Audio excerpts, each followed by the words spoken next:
Very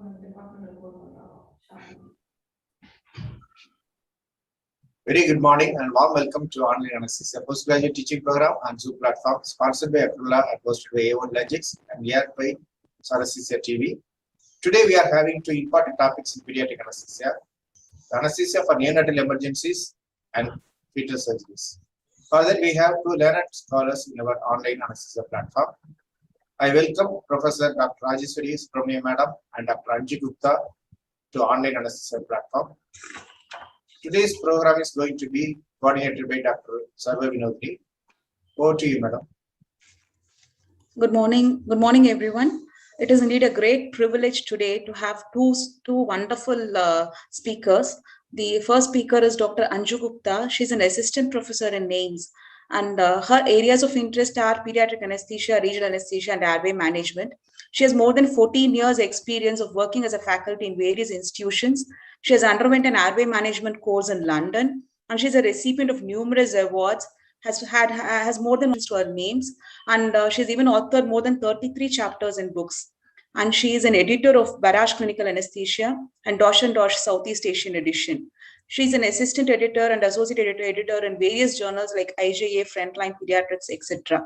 She's an executive board member of IAPA National, and she's an Indian representative for EDRA International Executive Committee. And she's a founder secretary of Neonatal Anesthesia Society. Who else would be the apt person to speak to us regarding the neonatal surgical emergencies? So here, Dr. Anju Gupta ma'am is there to enlighten about the neonatal surgical emergencies and the anesthetic considerations in that. We welcome you, ma'am. Over to you, ma'am. Thank you, Sarva, for the kind words. Am I audible? Am I audible? Yes, ma'am. Yes, ma'am. Audible, loud and clear. My slides are visible? Ma'am? Slides are visible? Yeah, yes, ma'am. Yes, ma'am. Visible, ma'am. Okay. So thank you, Sarva. At the outset, I would like to thank Edward Johnson, sir, for giving me this opportunity and this platform to present to you a very important topic of neonatal emergencies. So neonatal anesthesia, as all of you would agree, it is the most challenging subspecialty of pediatric anesthesia. And this puts them in a very high risk category.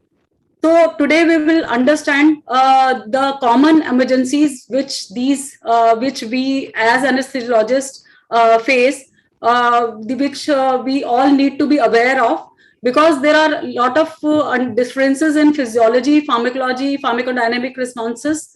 So, and most of the complications, they are attributable to the lack of understanding of these basic considerations. So I would not go into the nitty-gritties of the neonatal basic differences, physiology, pharmacology and all, and which have been aptly covered by the previous speakers of this series. And so today my aim would be to take you through to 5 most common neonatal emergencies. We will speak about tracheoesophageal fistula. We will speak about congenital diaphragmatic hernia, gastroschisis, and we will also speak about this omphalocele and hypertrophic pyloric stenosis. So we always when we are taking up the challenge of anesthetizing a neonate, we should be aware of the possibility of sudden changes in the hemodynamic and pulmonary parameters. We have to expect the unexpected. We have to always think about any unknown congenital problem. These can always arise despite the patients being evaluated preoperatively. So every neonate has a unique requirement for specific equipment, IV access, fluid and drug therapy, anesthetic dosages, environmental control. The temperature is a very, very important aspect of neonatal anesthesia. The temperature control is very important. And neonate who are presenting to us for emergency surgeries, they can present several difficult challenges to the anesthesiologist. You can all imagine neonatal anesthesia itself is a very, very challenging field. And when they present to us for emergency surgery, the challenges, they become multifold.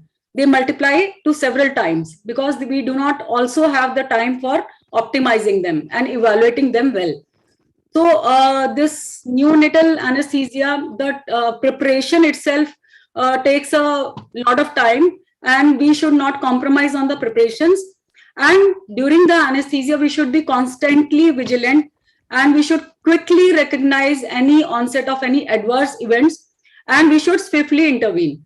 So preventing any eventuality, any catastrophe is the most important aspect of that would be a constant vigilance, because early recognition of these complications can prevent a catastrophe. So coming to the first emergency, which is the congenital tracheoesophageal fistula and the esophageal atresia. It is the commonest, one of the commonest anomaly which the neonates would present to us. So tracheoesophageal fistula is nothing but a communication between the trachea and the esophagus. And the esophageal atresia is basically a failure to form a continuous passage from the larynx, from the pharynx to the stomach. So the incidence is about 1 in 2,500 to 3,000. So it is quite a common anomaly. And 20 to 40% of these infants are premature. And they are also small for gestational age. And mind you that all the complications, they are much more prevalent in the premature as compared to the term neonates. So there is a higher mortality, respiratory issues, GERD, these all are more common in premature infants. And also 20 to 25% of these neonates will have additional congenital anomalies, which will put them in a further higher risk category. So embryologically, the trachea and the esophagus, they develop from the foregut at around 4 to 5 weeks of gestation. And the tracheal primordium, it develops as an outgrowth from the foregut. And there is an active growth of this septum, mesenchymal septum, which divides the foregut into the respiratory and the GI structures. So if there is any interruption in the progression of this septum, it can lead into various stages of tracheoesophageal fistula. So one very important thing to know here is the Gross's classification, which is the one which is most commonly used. So type A is basically esophageal atresia, where there is a lack of continuity of the esophagus without any communication between the trachea and the esophagus. Type B is when the upper esophageal pouch is communicating with the trachea, while the lower esophageal pouch has an upper blind end. Then this is the one, type C, which is present in almost 86% of cases, where the upper esophagus, it ends in a blind pouch, and the lower esophagus is communicating with the trachea. Then the type D, where both are communicating, whereas type E is a kind of H type of fistula, which we say, where the trachea and the esophagus are communicating while there is a continuity of the esophagus. And there is also one type F described, where there is only esophageal stenosis. So another classification which has been described is the Vought classification, which is more or less similar, but there are minor differences. It classifies as type 1 to type H or the type 4. The type 1 is the esophageal agenesis, where no esophagus has developed and there is no fistula, whereas type F is the esophageal stenosis. So we need to be aware of the associated anomalies and the comorbidities which are present in these infants, and they are the highest in the isolated esophageal atresia. So whenever such esophageal atresia presents to us, we should be very skeptical about the presence of additional anomalies, which are present in up to 50 to 70% of these cases. And these are least in the H type. And mind you, the commonest cause of death in these patients is the associated cardiac anomalies like tetralogy of Fallot. So we should be aware of these. Among the cardiac, the VSG is the commonest, then PDA, tetralogy of Fallot, ASG, right-sided aortic arch. We should be aware of the presence of right-sided aortic arch because it will change our management, the surgical approach. Then GI, GU, musculoskeletal. Then vectoral anomaly is a constellation of syndromes, which are anomalies which are present with this tracheoesophageal fistula, and it is relatively commonly seen. whenever there are any of these anomalies, then we should be vigilant about the additional presence of this constellation. We should look for these additional anomalies. This VACTRAL, it stands for vertebral, anorectal, tracheoesophageal, renal, radial anomalies, and it has been it was initially mentioned as VETR, then it was expanded to include the cardiac and the limb anomalies. And then there is I will speak about this in the next slide. Then there is a CHAR syndrome, coloboma, heart defects, atresia cone, then retarded growth and development, genital hypoplasia, ear deformities, Potter syndrome, Scheisses. When we can see some of these anomalies, then we should look for these additional anomalies so as to know that this child fits into this syndrome. Then respiratory tracheobronchomalacia is associated, which will change our management. Tracheal agenesis, stenosis, tracheal upper pouch. Then genetic anomalies, trisomy 21, that is Down syndrome, and these can be associated. So VACTRAL is the one which can be seen commonly, and it basically refers to the vertebral. Vertebra can be hemivertebra and some other anomalies in the vertebra, agenesis and other problems. The sacral agenesis, these all can be vertebral associated anomalies. Then scoliosis and other kyphosis, these things can be associated. Then anorectal malformations, then cardiac anomaly, then tracheoesophageal fistula, and renal and limb anomalies. Renal absent one kidney, these are commonly seen. So when a child presents with a anorectal malformation combined with a tracheoesophageal fistula, which you sometimes must have seen, so such a child should be evaluated for the presence of these other anomalies. Sometimes the child, even I have got done when the child was combined, posted for both the repairs. So then tracheoesophageal fistula and anal anomalies are present, then generally the child would be diagnosed as a case of VACTRAL syndrome. So scoliosis, vertebral defects, and all these things we should be skeptical about. Now, another thing, how the pathophysiology evolves for this syndrome. The two main pathological entities are the dehydration and the possibility of aspiration pneumonitis. So what happens is the saliva and the secretions, they accumulate in the upper esophageal pouch, and this leads to contamination of the lungs from the spillage from the pouch, and or aspiration of gastric contents from the distal fistula. It can happen through the tracheoesophageal fistula. So these combined can lead to dehydration because there is a lack of oral intake, and then the aspiration, constant aspiration can lead to development of the aspiration pneumonitis. So that is why it is said that it is very important to urgently diagnose this condition so that we can avoid the development of aspiration pneumonitis. So what are the clinical features which will suggest the presence of this anomaly? So diagnosis is generally made immediately after birth. The child will choke whenever feeded. So this is a very important and a pathognomic symptom of this condition.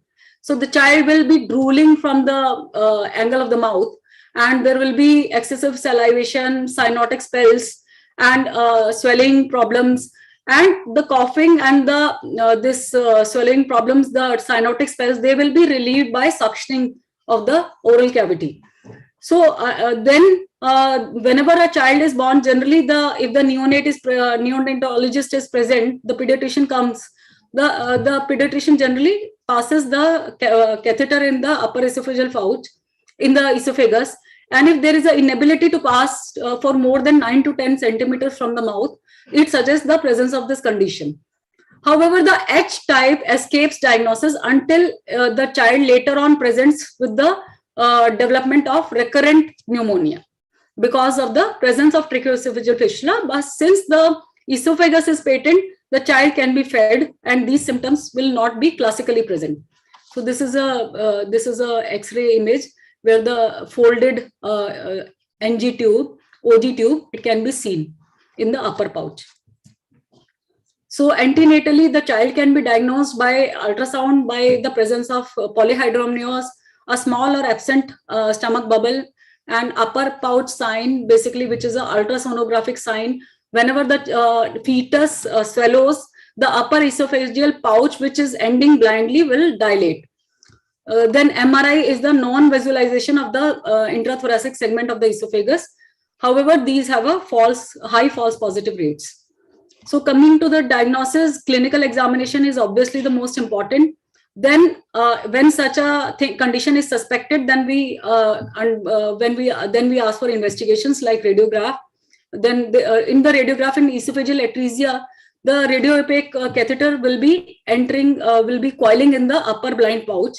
Whereas in the tracheoesophageal fistula, there will be bubbles in the stomach and the intestine in addition to this. Then contrast studies are nowadays abundant. They are not done because of the risk of chemical pneumonitis.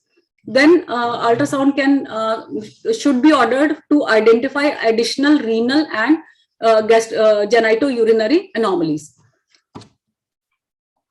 So coming to the management, such a child, whenever this condition is diagnosed, whether it is a small setup or any other big setup, such a neonate is always posted for surgery. So such a neonate, since neonates should always be operated in a tertiary care center with a NICU care, so the child is referred to a neonatal to a tertiary care center.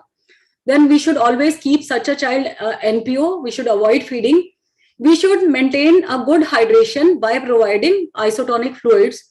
Then such a child is earlier the child used to be placed prone with a continuous suction of the nasogastric tube. Nowadays, generally they are kept upright or semi-prone position to minimize the GERD. Then we should protect the lungs from aspiration pneumonia by all these measures, continuously, intermittently suctioning and irrigation of the upper pouch. Then such a child should be posted for early surgery. Generally, it is said that in the first 24 to 72 hours, the child should be operated. And the antibiotics are administered to prevent the pneumonitis. And if pneumonia develops, then we should always treat it urgently and before the surgery. So this was the tube which the postgraduate students should be familiar with. This is a Rapoglay tube, which was earlier used most. I have had a word with my pediatric surgeons. They are not generally using this kind of tube nowadays, but it is mentioned in the text and in the textbooks. So basically, it is a tube with two lumens. One is for attaching the suction tubing, and one is for injecting the saline and the air. And here the aspiration of the saline which is entering is done, and it is aspirated continuously. So it is the child is put on continuous suction. So surgery is a emergency surgery. So it is relatively not like emergency surgery to be taken up within hours. The child can be optimized for some time and can be posted after 24 hours of life. So gastric distension, but the child has to be taken as an immediate emergency when the gastric distension is such that it is compromising ventilation, and we can see the evidence of aspiration. That is the gastric content in the ETD. For healthy and stable neonates, generally they are posted after 24 hours. And staged repair is done in neonates who cannot tolerate a full surgery, like in neonates who have a multiple congenital anomalies, and the cardiac conditions are such that the child would not be able to undergo and tolerate that period of anesthesia. So in such cases, staged repair is planned. If there is a gasless abdomen, which is suggestive of a proximal or a absent fistula, in such cases, generally preemptive gastrostomy and delayed repair is planned. And cervical esophagostomy in our institute, generally cervical esophagostomy and diversion gastrostomy is done. So surgical techniques, if the patent distal fistula, which is the most common condition, then generally open surgical repair is done, but which is by right posterolateral thoracotomy, fistula ligation and creation of the primary anastomosis. However, there are some surgical complications which are known to happen, like chest wall deformity, scoliosis, and fusion of the ribs. Then minimally invasive techniques have now come in vogue, like thoracoscopic repair, but they are generally done at very advanced centers by skilled surgeons. So the advantage is that it provides excellent visibility of the anatomic structures like azygous vein and vagus nerve. These all are clearly seen. So that reduces the morbidity. So what are the major challenges in front of us when we are managing a case of tracheoesophageal fistula? It is the presence of aspiration pneumonia, associated congenital conditions, overdistension of the stomach, which will lead to inability to ventilate, and the need for postoperative ICU care. So anesthetic management starts with the preoperative evaluation. We should take a detailed history of the neonatal course till now, like the mode of delivery, the feeding history, any previous family history. Then systemic examination should include the presence of dysmorphic features like facies, which will suggest a difficult airway management, cardiovascular and respiratory problems. And laboratory investigations would include the blood investigations, chest X-ray, ECG, and ABG, sorry, not ECG, ABG, to identify the current lung condition and to determine if OLV will be tolerated well. Like for thoracoscopic surgeries, one lung ventilation may be needed. Then echocardiography may be ordered in cases where we are suspecting condition, and if it is possible, it should be done for all the cases. So it should be to identify the coexisting cardiac anomalies and to rule out vascular anomalies, especially the right aortic arch. In such a case, the surgical approach changes from right thoracotomy to the left thoracotomy. So it is very important to know. Then ultrasound study will include ultrasound KOB and CNS to rule out additional anomalies. Then there are certain risk assessment scores which have been described, which will basically suggest the prognosis of the child and some surgical decisions. So in this Waterston classification, which was the earliest one, it was used most commonly. It was based on the birth weight and the additional comorbidities. So the group A was when the birth weight was more than 2.5 kgs and there was no complication. Such a child could undergo surgery straight away. A child with a weight between 1.8 kg to 2.5 kg and no complication can also undergo surgery, but a child may need some stabilization. A child more than 2.5 kg with moderate pneumonia or congenital anomaly will need stabilization before surgery. Type C, when the child birth weight is less than 1.8 kg with no complication, will still undergo staged repair. And more than 2.5 kg with severe pneumonia and congenital anomaly will go for staged repair. This is one Montreal classification. All of this basically you need to be familiar with, and sometimes they are asked in the exam.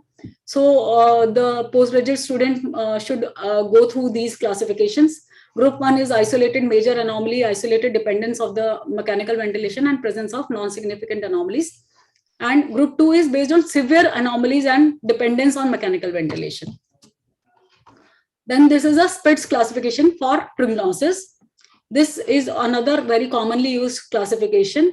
The more than 1.5 kg with no major anomalies, with the advancement of technology and other advancement in the knowledge of the pathophysiology, now it has been seen that the survival rate for any infant who is more than 1.5 kg without any major anomaly can go up to 97%. So this is the Spitz et al. They mentioned the survival rate of up to 97% in 1994. And all the survival rates have gone up in 2006 when they were assessed by Lopez et al. Because of the presence of better drugs, better techniques, and advancement of technology. So now less than 1.5 kg or any major anomaly, if these conditions are present, still the survival rate can be 82%. And if both are present, then survival rate can still be 50%. So there is a lot of improvement in the survival rates. This is the most recent one, Okamoto modification. They have mentioned that class 1 with more than a birth weight of more than 2 kg will have 100% survival. Class 2 with birth weight less than 2 kg with no cardiac anomaly will have a 81% survival. and birth weight more than 2 kg with major cardiac anomaly have a 72% survival, but have a relatively high risk. And those with major cardiac anomaly and less than 2 kg will have a low survival. Now coming to the intraoperative period, the monitoring would include the standard ASA monitoring. Temperature definitely should be monitored, and then precordial stethoscope is one thing which is additionally useful in this condition, because the child is placed in the thoracotomy position, and then sometimes the monitors, if they stop working, then we are in a soup. So this precordial stethoscope, they allows a breath to breath monitoring to determine the ventilation to the dependent lung. Sometimes what happens is that the tube may migrate, because we place the tube very distally, then it is very likely that even small movements or intraoperative stretching of the structures can make the tube migrate. And also, like in cases where we have achieved a one lung ventilation using, say, using any this isolation devices, even these balloons, they can come out or they can migrate. So it is very important to place a precordial stethoscope in the axillary line in the dependent side. Also, the cardiac sounds, they can be monitored and they can be seen. If they are muffled and the blood pressure is showing as low, then cardiac output has fallen down and it can suggest some conditions. Then upper and lower is we should always place two pulse oximeters. Why it is important? Because sometimes the conditions, cardiac conditions, may be undiagnosed or misdiagnosed, and it will placing a preductal and postductal pulse oximeter. Preductal means what? A right extremity pulse oximeter, and postductal anything beyond that. So if we place that, it will suggest a shunting. Then arterial access can be through umbilical in neonates, or it can be a radial artery. So if this is commonly indicated for children who are hemodynamically unstable, who have congenital anomaly associated and significant lung disease, and urine output can be monitored. So thoracotomy is the most common right posterolateral approach is used. So extrapleural dissection is done through 4th and 5th intercostal spaces. And in this position, we should always be attentive to the changes in the airway pressures and tidal volumes and ATCO2. We should always prevent hypothermia by employing all the measures. And one more very important thing is that when the fistula ligation has been done, the surgeon would ask us to re-expand the lung. So sometimes people do it very forcefully, and it should never be done. It should be re-expanded slowly to eliminate the atelectasis. Thoracoscopic repair, the positioning is different. The child is positioned in a prone position with a wedge below the right chest. Operatic pneumothorax compresses the ipsilateral lung. So you should be aware of this, that most of the cases the surgeon would still not ask us for OLV. Most of the cases the surgeon, the pneumothorax, which is created pneumothorax, the operative pneumothorax, it will compress the ipsilateral lung, and so OLV may not be needed.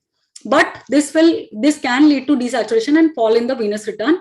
And CO2 which will be insufflated into the thorax, can lead to hypergarbia and acidosis. Airway management is a very important aspect for anesthesia.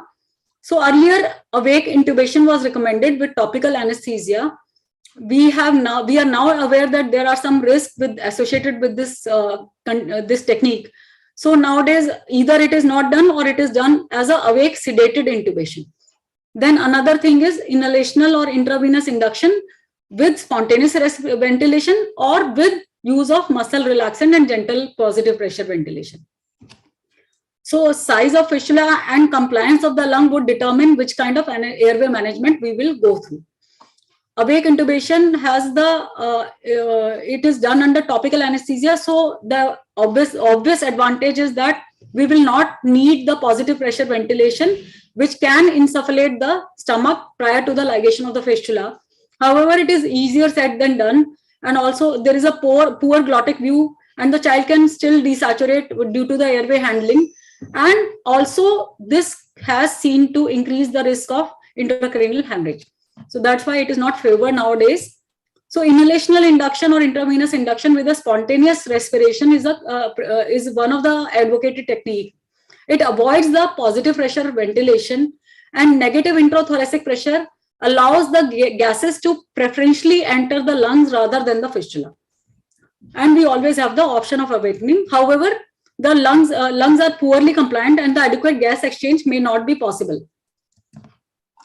Now coming to the apneic intubation, I had a word with many pediatric anesthesiologists, and I'm sure they also mentioned this, and majority of us are using muscle relaxants because it provides optimal airway condition which minimizes any airway trauma. It, however, necessitates the use of positive pressure ventilation. So what can we do? There is a term known as controlled rapid sequence induction, which you postgraduates should be familiar with. This is basically the use of gentle positive pressure ventilation after neuromuscular blockers, that is maintaining a airway pressure of less than 12 centimeter water. Nowadays, we have closed circuits and we have the airway pressure monitors, so we can always restrict our pressure, airway pressures to this pressure, which will minimize the delivery of the inspired gases to the stomach. So the tube used can be cuffed with Murphy's eye or a microcuff tube. They have the advantage which I will come on to later on. And the position of the tube, it is said that optimal position of the tube is distal to the fistula and above the carina, and the bevel should be facing anteriorly because it provides an additional wall which can cover a distally placed fistula. So positioning of the ETT, when the ETT is generally, endotracheal tube is generally placed endobronchially, it is deliberately pushed into the bronchus. It is deliberately pushed into the bronchus, and another assistant would be auscultating over the lungs. And as soon as the air enters the lung and it is not present at that time, we auscultate over the epigastrium, and the stomach is not being insufflated. That is the right point of fixing our tube. At this point, the bevel is turned anteriorly so that we get an additional amount of the wall of the tube. So there are some additional approaches which have been described, like fiber optic guided intubation. It has an additional advantage that we can visualize the fistula and place the tube distal to that. Then if there is a large distal fistula, like if there is a pericarinal fistula, which is a very big fistula, then we can do bronchoscopy and we can use Fogarty catheter or bronchial blockers to block the fistula, and this can be followed by the endotracheal intubation. However, it is easier said than done, and this Fogarty catheter, the placement before endotracheal intubation, it can be very tricky in these small neonates, especially preterm neonates, and this can even come out while the surgery is going on. So we need to, it is done, but we need to be very skilled in this, and we need to be aware of this complication. Then endobronchial intubation in the left main bronchus. This is done in many cases, and sometimes in emergency, then it can be done and to achieve one lung ventilation, but the child should be in good condition to tolerate one lung ventilation. Then there is a one suggestion of using a cuffed endotracheal tube, like we take the tube distal to the fistula and we inflate the cuff, and it has been suggested that it will block the fistula. Let's see. So this is one of my reports where a child who was 9 days of life, he presented with a large precarinal tracheoesophageal fistula and bilateral pneumonitis for tracheoesophageal fistula repair. So in this case, the child had a bilateral pneumonitis, so lung compliance was obviously very poor. So when we ventilated with a uncuffed tube, we were not able to do it. Then a microcuff tube was used, and it was taken distally, and though I did not use a fiber optic bronchoscope, I did a deliberate endobronchial intubation and then pulled it out and then inflated the cuff. So it blocked the distally placed fistula very well. Why? Because microcuff tube, the cuff is placed very distally, more distal than the conventional endotracheal tubes. So in this case, it came to our rescue and we could then ventilate. So this was another concern. This is another concern. This happened to me in another case where we did the conventional bypassing of the tracheoesophageal fistula by deliberate endobronchial intubation.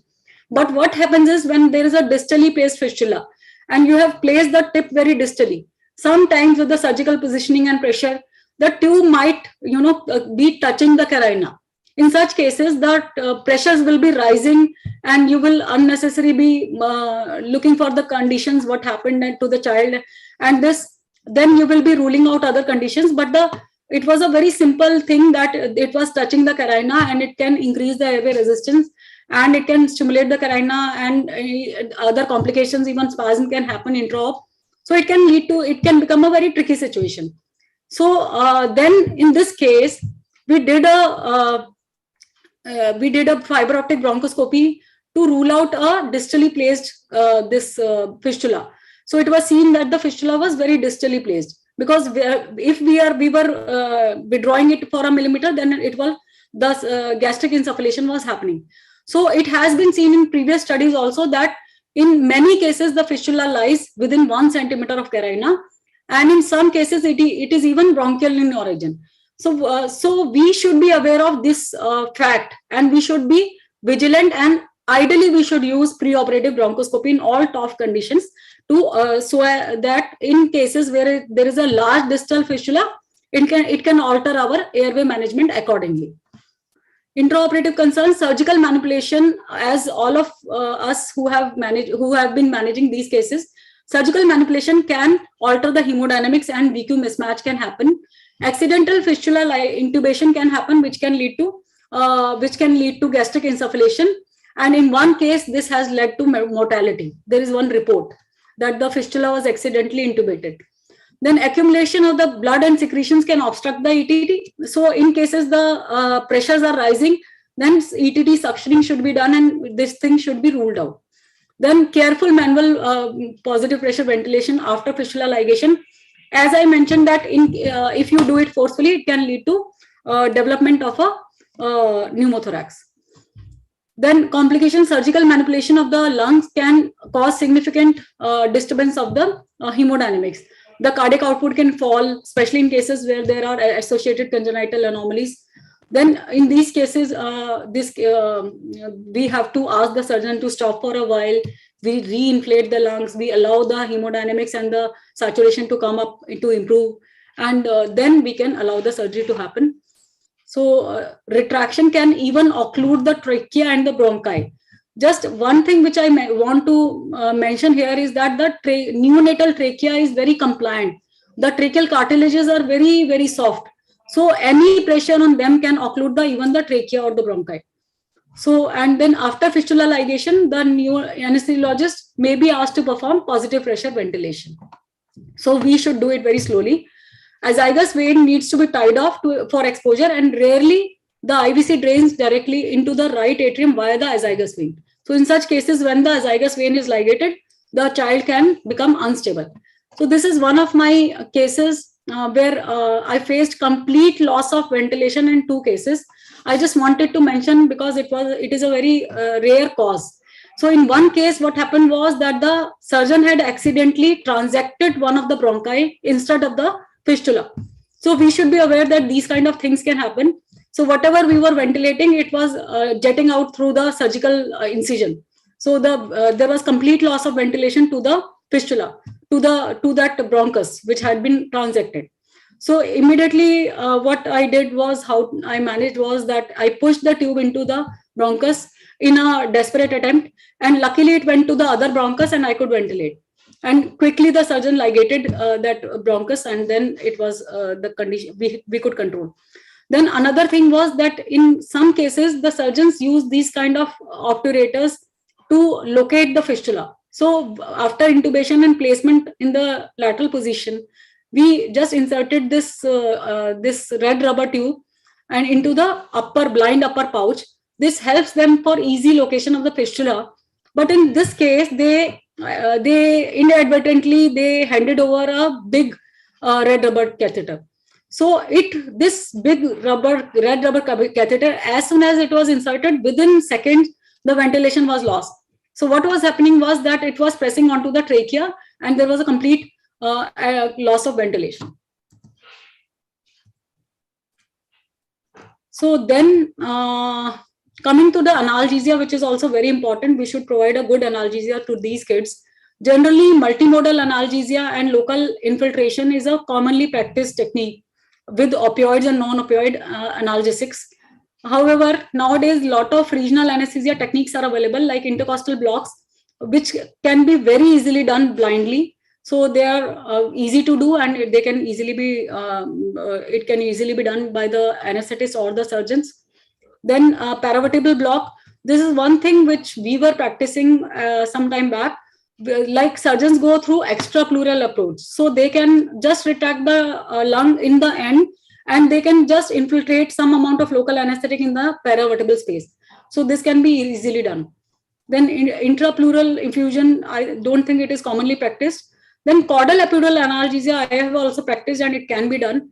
Caudal approach to epidural space can be utilized, and the catheters can be threaded in the thoracic level, because in neonates the space is very fluid, and the catheter goes like it is a very cakewalk to just thread in the catheter. It is very easy, so it reaches the thoracic levels, and then continuous infusion can be started, or conventional epidural space can be accessed through lumbar or thoracic. It can be, though it is relatively, thoracic is definitely a very, very rare thing in children. The tip should be in high thoracic level. So post-operatively, should we extubate, should we not? It depends on the prematurity and pre-existing weight of the child and the comorbidities, the duration and the ease of the surgery. Sometimes the surgery is very complicated and complex, and then there is a tension on the anastomosis. The surgeon would prefer the child to remain ventilated, and the quality of pain control. So post-operative ventilation is generally indicated for any neonate less than 2 kg in preoperative respiratory distress, significant cardiac pathology, and esophageal repair when it was in tension.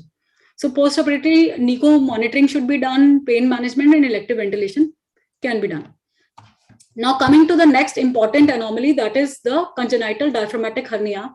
For all the postgraduates, any of these conditions can come to you as a long question. So it is possible that any of these neonatal emergencies, and it is commonly asked question, one of these conditions will be given and you will be asked to discuss the management in detail. So the incidence is 1 in 4 to 5,000, and there is a male preponderance. Among the type of hernias, the posterolateral hernia from the foramen of Bogdelok, that is the commonest, because there are embryonic this pleuroperitoneal channels which may remain patent. So this is the commonest hernia which is present in 80% of cases. Then it can be paraesophageal. Anterior from the foramen of Morgagni has been described in 2%, though it is very, very rare. And then right-sided hernia is definitely very, very rare. So embryologically, the appearance of lung buds to the bronchial opening, it happens in the 4 to 17 weeks. And diaphragm, the closure of these channels happens in 4 to 9 weeks of gestation. And the gut migration happens at 9 weeks. So if there is a delayed closure of the pleuroperitoneal canals, so then this gut migration, it fails to happen. Associated anomaly, we should be watchful for these anomalies. There can be trisomy 13, 18, 21, and there can be some syndromes.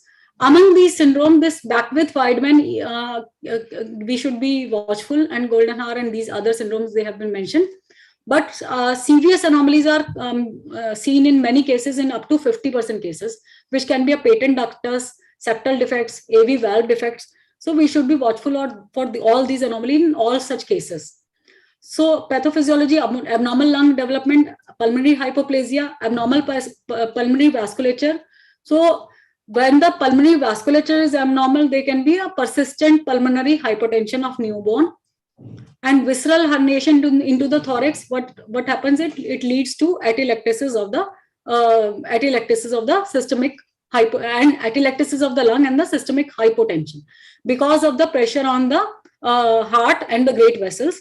So hypotension and atelectasis will happen, and the lung hypoplasia happens if the gut has migrated into a large amount of gut is there in the thoracic cavity since early gestational age. So all this will combine to lead to hypoxemia. So there are some predictive scores which we need to be aware of. Prenatally, if the lung to the head ratio is found to be less than 0.8, it has been seen that there is 100% mortality. And if it is more than 1.4, there is no mortality. Postnatally, if the gestational age is less than 33 weeks and the weight is less than 1 kg and cardiac anomalies are associated, this is a very, very risky condition. Then Bones nomogram, it is one nomogram which has been described, and you need to be aware of this. There is 100% survival in children who have less than 40 PaCO2 and ventilatory index, which is the mean airway pressure multiplied by the respiratory rate. It is less than 1000. So initial resuscitation, this condition is never presented to us as a very rarely does it present as an emergency. It is generally nowadays said that it is not a immediate emergency, and we can stabilize the child well before the surgery.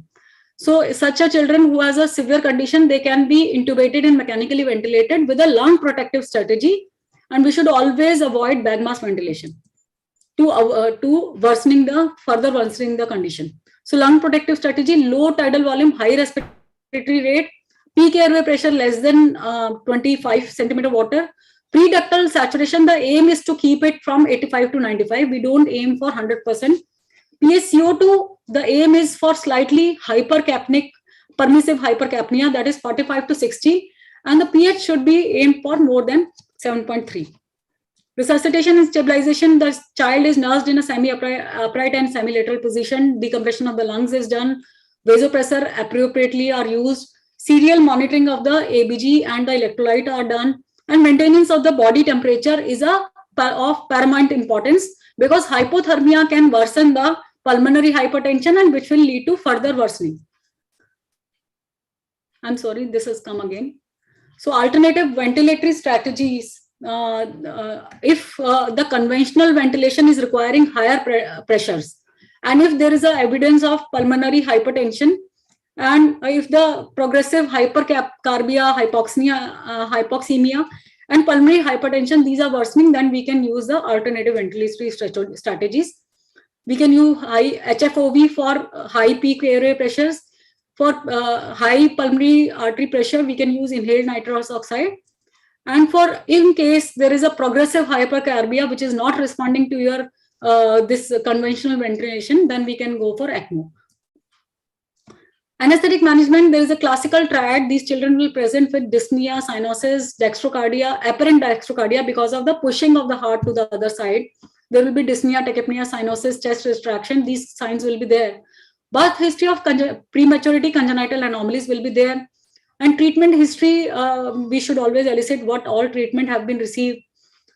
Clinical examination will reveal the presence of respiratory distress, and sometimes even gut sounds can be heard in the thorax. And on X-ray, this classical picture of gut in the thorax, it can be seen. The air-filled gut will be seen in the thorax. So laboratory, all general investigations are done along with the ABG, and air-filled viscera will be seen in the mediastinum. And echo, we should always get an echo done for assessment of myocardial function, pulmonary hypertension, and concurrent heart defects and shunting. So we should always obtain a good IV access, and we should always decompress the lung decompress the stomach before we start our anesthesia. We should always monitor the child for pre-ductal and post-ductal pulse oximeter along with standard monitors and precordial stethoscope. Then post-induction, we should always place a temperature probe, capnography, urine output. Radial artery line can be placed at a lower threshold in this case, and central venous access in children who are very, very sick. These can be obtained. Mind you that venous access should preferably always be obtained in the upper limb, because after the reduction of the contents into the abdominal cavity, the pressures may rise and the lower limb congestion can happen. So this intraoperative management, the choice of anesthesia, most of the cases awake is not done, though it is recommended. Modified RSI with a succinyl choline and rocuronium or awake intubation is recommended. So modified is what? That limiting our airway pressures to very, very low. If apnea can be tolerated, that is the best. Then isoflurane and can be used for maintenance. However, nitrous oxide should logically be avoided because it can lead to distension of the viscera, and that can lead to further shifting of the mediastinum to the other side. Then volume or pressure controlled ventilation can be used while limiting the peak airway pressures to less than 30. Analgesia can be obtained using IV opioids, which is commonly used, or similarly, as I mentioned, that caudal approach to the thoracic level can be used. And warming should be continued very aggressively because any amount of hypothermia can worsen the pulmonary hypertension and it can worsen the condition. Intraoperatively, some complications can happen which we need to be aware of. Acute desaturation can happen. We should always suspect pneumothorax on the unaffected side. Sudden hypotension can happen due to the RV failure or kinking of the major blood vessels, and also due to abdominal compartment syndrome if it happens after the reduction of the contents. Hypothermia can happen and we have to prevent it aggressively, and hypoglycemia also we should prevent. So postoperatively, the postoperative ventilation is indicated in large hernias, but we should not hyperventilate and we should aim for PaO2 more than 150 with the least possible FiO2. And we can slowly wean the child from over next 72 hours. We should be vigilant of presence of a abdominal compartment syndrome. I will come to later. Honeymoon's phenomena is nothing but a early smooth course in postoperatively, followed by a sudden development of pulmonary vasoconstriction and fatal pulmonary hypertension. So take-home points is that the left posterolateral hernia is the commonest. Lung to head ratio of less than 0.8 can point towards 100% mortality. The child present with classical triad of dyspnea, cyanosis, dextrocardia, apparent dextrocardia. Modified RSI is generally preferred. Acute desaturation, if it happens intraoperatively, we should suspect pneumothorax on the unaffected side because of the presence of pulmonary hypoplasia and use of high airway pressures. And if sudden hypotension happens, we should be wary of RV failure, kinking of major blood vessels, and abdominal compartment syndrome. Now coming to the abdominal wall defects. The common defects are gastroschisis and omphalocele. So since the management is more or less common, I will discuss them together. So embryologically, though they are unique, but the management is essentially same. Omphalocele is due to the failure of the loops, bowel loops, to re-enter the abdominal cavity at 10th week of life. Bowel herniates into the umbilical cord between 6 to 10 weeks and re-enters by 12 to 14 weeks. Now, gastroschisis is due to gastroschisis is completely different embryologically. There is an abnormality of the right omphalomesenteric artery or right umbilical vein, which leads to dysplasia or complete atrophy of the abdominal wall, central abdominal wall, and right umbilical hernia area gets ischemic and the bowel is completely out of the abdominal cavity. If it develops later in life after the gut has returned to the abdominal cavity. Say this gut was already there in the abdominal cavity, but due to the ischemia of the paraumbilical area in the right side, the gut comes out of the abdominal cavity. There is an inadequate mesoderm. So these are the two pictures of the classical pictures of omphalocele and the gastroschisis. You can see a clean hernial sac in this omphalocele because it is covered by the amniotic membrane. And the umbilical cord, it is directly attached to the sac.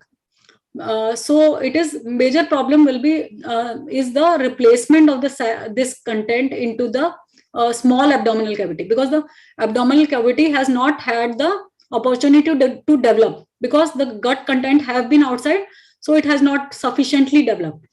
In this condition, gastroschisis, there is the gut is injured because there is a matting, foreshortening, and the peeling of the gut covering, and there is no clean membrane or amnion which is covering this, and the umbilical cord is lateral to this. Umbilical cord is away from this anomaly, this gut contents. So the difference is that the incidence is rarer for omphalocele is rare.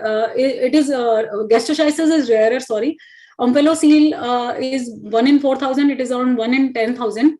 The pathology we have discussed. Defect is open and inflamed edematous ball. Whereas in omphalocele, the gut is intact, the amnion is covering, and the peritoneum is inside.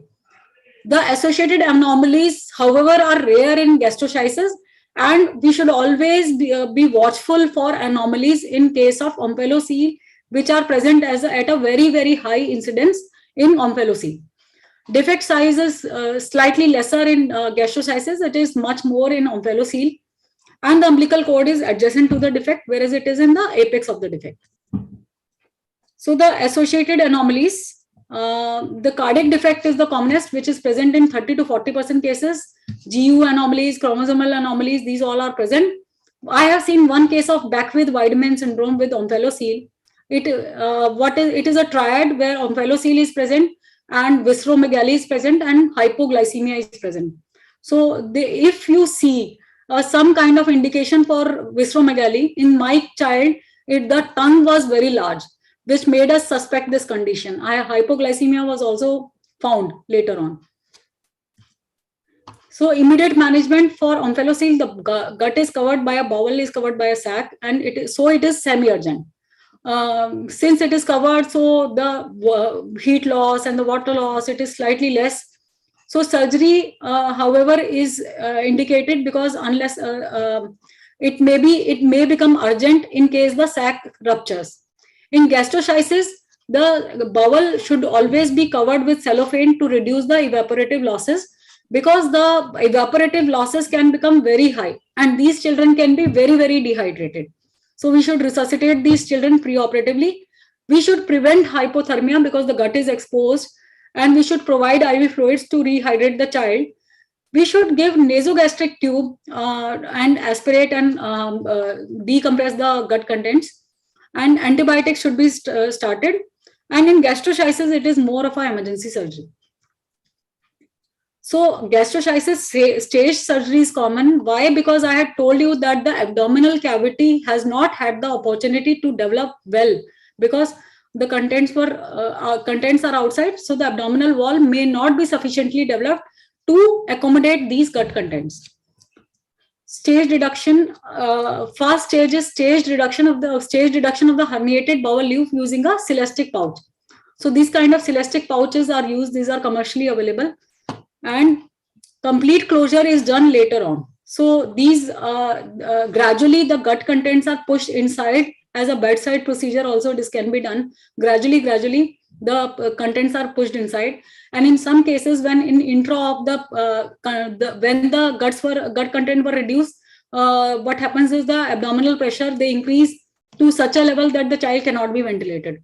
In such a patient, silo can be placed, and gradually the contents can be moved inside. So spring-loaded self-retaining elastic pouch is available, which can be used as a bedside procedure, and defect can be closed later. Anesthetic management, we should always obtain a history and rule out congenital anomalies. We should do a complete examination to assess the fluid status and the respiratory distress. Then we should come to the investigations, laboratory investigations, and anomaly workup by use of X-ray and echo. Then preoperative management, fluid resuscitation is given at a much higher rates of maintenance of 150 to 300 ml per kg per day. Urine output, we should aim for 1 to 2 ml per kg to ensure good hydration. Then monitoring clinical and electrolyte and acid-base status should be monitored preoperatively. Normal thermia should be maintained, and lesion should be covered with a non-adherent dressing and a plastic cover, which will ensure that evaporative losses are not happening. Decompression of the stomach should be done, and sepsis should be treated by antibiotics. We should always avoid direct trauma to the herniated organs, which may include even the liver, and evaluation of the congenital heart disease and other anomalies should be done. Airway and respiratory assessment should always be done. As I told you, in the case of Beckwith-Wiedemann syndrome, it was a very difficult airway because the tongue was so large that it was protruding out of the oral cavity. Gestational age, birth weight, and should be seen. Then anesthetic management, preoperatively aggressive fluid resuscitation should be done. Serial monitoring of ABG and electrolytes, avoiding heat loss, and care of the exposed organs, prevention of the infection, good antibiotic cover. These all are our responsibility also. So we should also ensure, go and visit and ensure that these things are done. For surgical management, intraoperative management, OT preparation, all neonates, you should always invest a good amount of time in preparing the OT.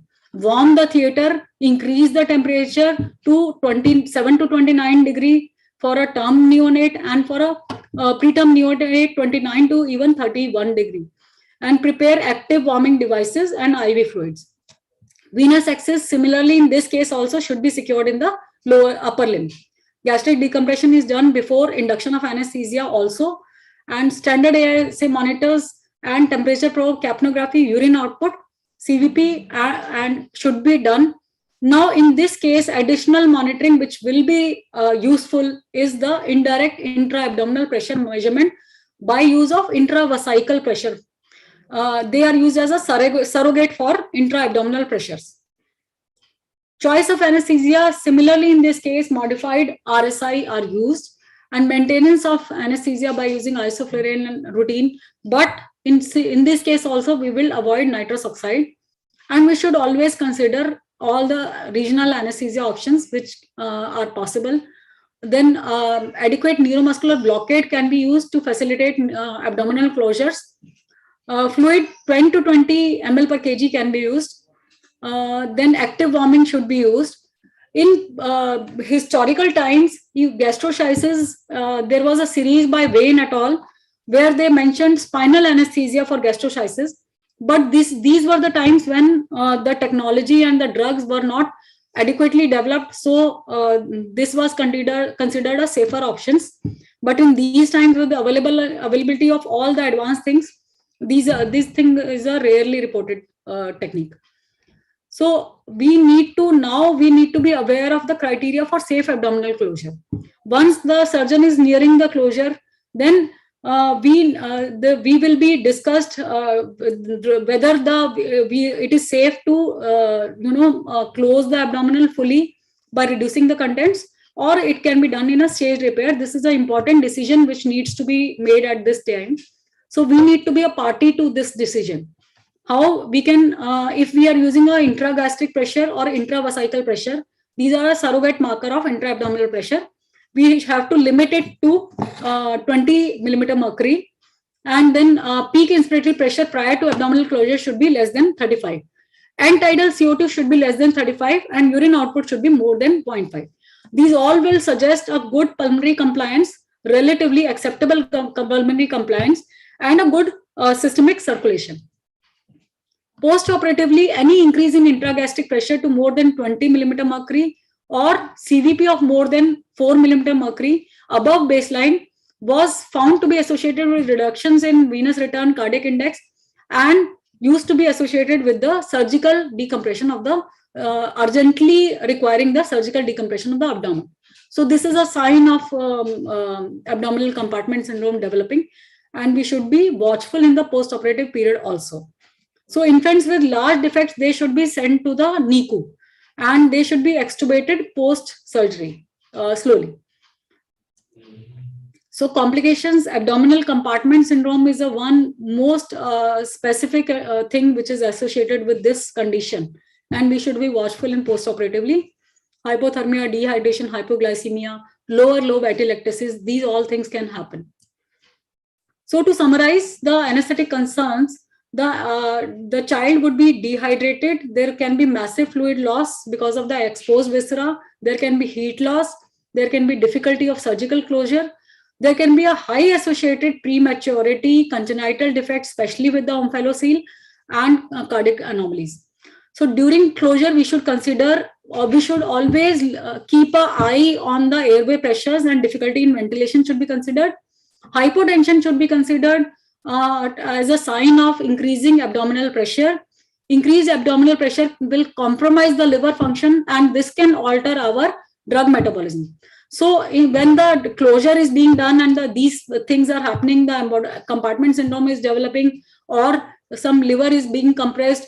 So what will happen is the drug metabolism will be altered, And this can lead to compromise in the liver function, and our drug metabolism will be altered and delayed recovery can be present.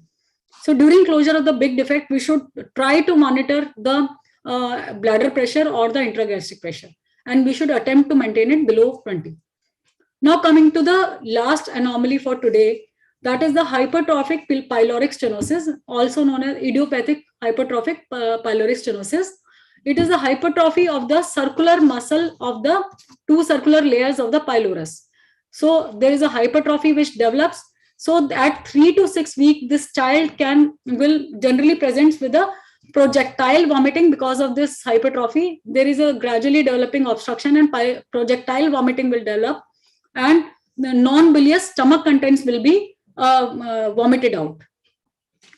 And there will be the child in these 3 to 6 weeks, the child will show an absence or the failure to gain weight, and the child will gradually become very dehydrated.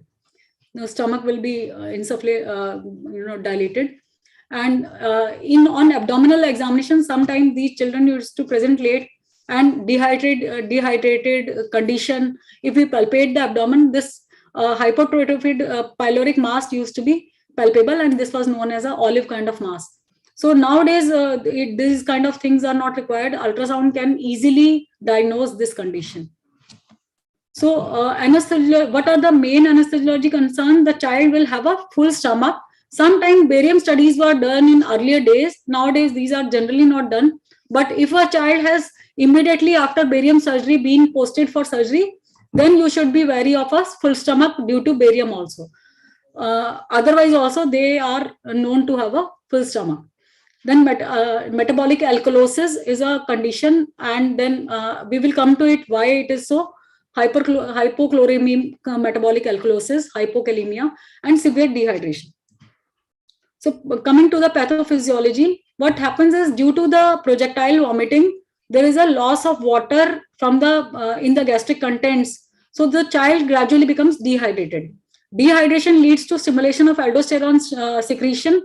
Further potassium loss leads in the urine leads to worsening hypokalemia, and kidney excrete the hydrogen ions, the sodium and the water. So there is a acidic urine. Still there is a acidic urine. What happens is ideally the kidney should excrete the bicarbonate. Initially they excrete the bicarbonate, but due to the further loss of potassium, then this aldosterone is secreted. Then this kidneys, they try to preserve the water because of the worsening dehydration. So they exchange the hydrogen ions in exchange for potassium and sodium. So they this excretion of the hydrogen ion, then this leads to a acidic urine. So we need to be aware that this condition, an alkaline urine may not be seen. It can still be a acidic urine, which happens in the later stages. And logically, because there is a loss of sodium, chloride, and potassium and hydrogen ions in the gastric content, these all are present in gastric contents. So there will be a development of hypokalemic, hypochloremic metabolic alkalosis. So initially there is a loss of this bicarbonate ions to compensate for the metabolic alkalosis, but later on the kidneys, they excrete the hydrogen ion also. So there will be a worsening of the metabolic alkalosis. Always mind you that this is not a surgical emergency, it is considered a medical emergency. So metabolic correction is mandatory before surgery. It is not that it is a general kind of condition where we have to optimize the metabolic profile. The more importantly, the metabolic alkalosis, it can lead to respiratory depression and apnea. This will be aggravated by our general anesthesia drugs. So metabolic alkalosis is necessary that we should correct it to an acceptable level to avoid respiratory depression and apnea. This condition has been found to be at an increased risk of post-operative apnea even in term infants, though the apnea will be more in preterms. So alkalosis must be corrected prior to the surgery. The patient is kept nil by mouth, and maintenance fluids are always started, and maintenance fluid should be containing sodium, chloride, and potassium at the rate of 150 to 150 ml per kg per day. So after this hydrating the child and providing these electrolytes, once the alkalosis has been corrected, the fluid input is reduced to 100 ml per kg. And these are the acceptable biochemical findings before posting the child. The pH should be almost in the range above the pH of 7.3, chloride in the acceptable range, base excess in the almost the normal range -4 to 2.5, and potassium should be targeted to be in the normal range. Now, this is ultrasound has come to our armamentarium. So pre-operatively, even we can use ultrasound to look for the full stomach and diagnose the full stomach, and we can then aspirate and see whether it has been deflated. So this is the picture of a full stomach in a hypertrophic pyloric stenosis child. We can see a starry sky appearance, which is classically seen with the liquid in the stomach. And this is the liver margin. Now the stomach has been emptied. You can see this hyperechoic dot in the center, which is basically nothing but the nasogastric tube. So pre-operatively, the acceptable bicarbonate concentration is less than 30 milliequivalents, and chloride should be at least more than 100 to ensure that hypochloremic metabolic alkalosis has been corrected. So stomach should be emptied, and in this condition, it is important to aspirate the stomach in all the positions, beginning from supine, left lateral, then prone, then right lateral, all the conditions. If it has been seen that if we do it in all the positions, the stomach is effectively deflated. So, but importantly, we do RSI in these children. So we should remove the NG or OG. It is a general consensus that we should remove it before induction and reinsert it after induction. So RSI with propofol and muscle relaxant can be used. We should ensure good depth of anesthesia and neuromuscular blockade, because even if we aspirate the stomach, it is never almost completely deflated, and laryngoscopy can lead to stimulation. If it is done in lighter planes, it can stimulate the regurgitation and aspiration. There should be minimal narcotics should be used. Why? Because I have told you that these children are very prone to development of post-operative apnea. So opioid sparing or opioid free techniques have been described for this condition by use of regional anesthesia like rectus sheath block. Rectus sheath block has been seen to be very effective. It covers this area well. Tab block can be used. The superior tab block can be used. Local anesthetic wound infiltration is obviously an option, and awake extubation should be done. So to summarize, this is a medical, not a surgical emergency. This is vomiting can lead to hypochloremic, hypokalemic metabolic alkalosis and dehydration, which should always be corrected. Because it is not a surgical emergency, we can always have a time to optimize these conditions. And these conditions, if they are not corrected well, they can lead to postoperative apnea and complications. We should ensure hydration and correction of electrolyte abnormality to a bicarbonate level of less than 30 and chloride more than 100. Stomach should be emptied before induction, and good depth of anesthesia should be ensured to avoid any regurgitation, and minimal narcotics should be used. So survival in these conditions is ascribed to increased knowledge of pathophysiology of these conditions. I cannot overemphasize the importance of good vigilance, good awareness of the pathophysiology, and adequate preoperative optimization in all these conditions. And also a very important aspect is the good communication and cooperation between the surgeon, anesthetist, and neonatologist to ensure an optimal outcome for these tiny neonates. So thank you very much, and all the best to all the postgraduate students who have logged in today for their exams. And I'm sure all of you are eagerly waiting for the India-Pakistan match to start, and you are excited about it. I hope I have been able to add to your knowledge regarding this topic. Thank you very much. Thank you, ma'am. Thank you so much. It was such a wonderful presentation, such an exhaustive presentation. We really felt that we have been to the neonatal surgical unit per se. Just few questions and few clarifications, ma'am. Most of it you have already covered. A few questions just to clarify for the sake of the postgraduates who have joined late. Regarding tracheoesophageal fistula, how do we intubate? Like the position of the confirmation of the position of the endotracheal tube beyond the fistula. That was a question. Might be that person joined late, so they might be benefited if you tell it again. For the benefit, yeah, can I? Yeah. So for the benefit of the postgraduate students, till now the textbook always recommends the use of the conventional endobronchial intubation, deliberate endobronchial intubation. So what happens is Earlier, uncuffed tubes were used, but nowadays cuffed tubes are preferred. Even in our institution, we are using cuffed tubes for all neonatal surgeries. So preferably a microcuff tube should be used. I'm sure all the postgraduate students will be aware of the benefit of microcuff tube over the conventional endotracheal tubes. So microcuff tube, it is deliberately pushed into the bronchus and then it is gradually withdrawn while listening to the left side of the lung. So when a stethoscope is placed over the left thorax, and the assistant places a stethoscope over the left thorax, and as soon as the entry happens into the left side of the lung, that is the point where we should stop. At this point, we should also auscultate over the epigastrium to ensure that the fistula is not being ventilated. So we should, what I do is I always auscultate baseline amount of air entry, and then I ensure that it has stopped. The fistula is not being ventilated. So I mentioned that fistula, if it is there can also be a complication of intubation of the fistula also, which can be rapidly fatal. So this ensuring that the tube position is distal to the fistula but above the carina, that is the best bet. But having said that, I have done bronchoscopy in many of the cases. And I have seen that the fistula is in many cases is pericarinal within 1 centimeter of the carina. So I still doubt about this condition, and I mentioned it to our pediatric surgeons, and they readily gave one thesis on this topic. So this thesis topic was allotted to their PGs, that they started locating the location of the fistula. So fiber optic bronchoscopy or rigid bronchoscopy preoperatively would be the best bet. So locate the fistula. If it is a small fistula, I can say it with confidence that there is most of the cases, if the child is of low gestational age and the fistula is small, most of the cases the lung compliance will be very good and the ventilation is generally not a problem, even if the fistula is distal to our tube.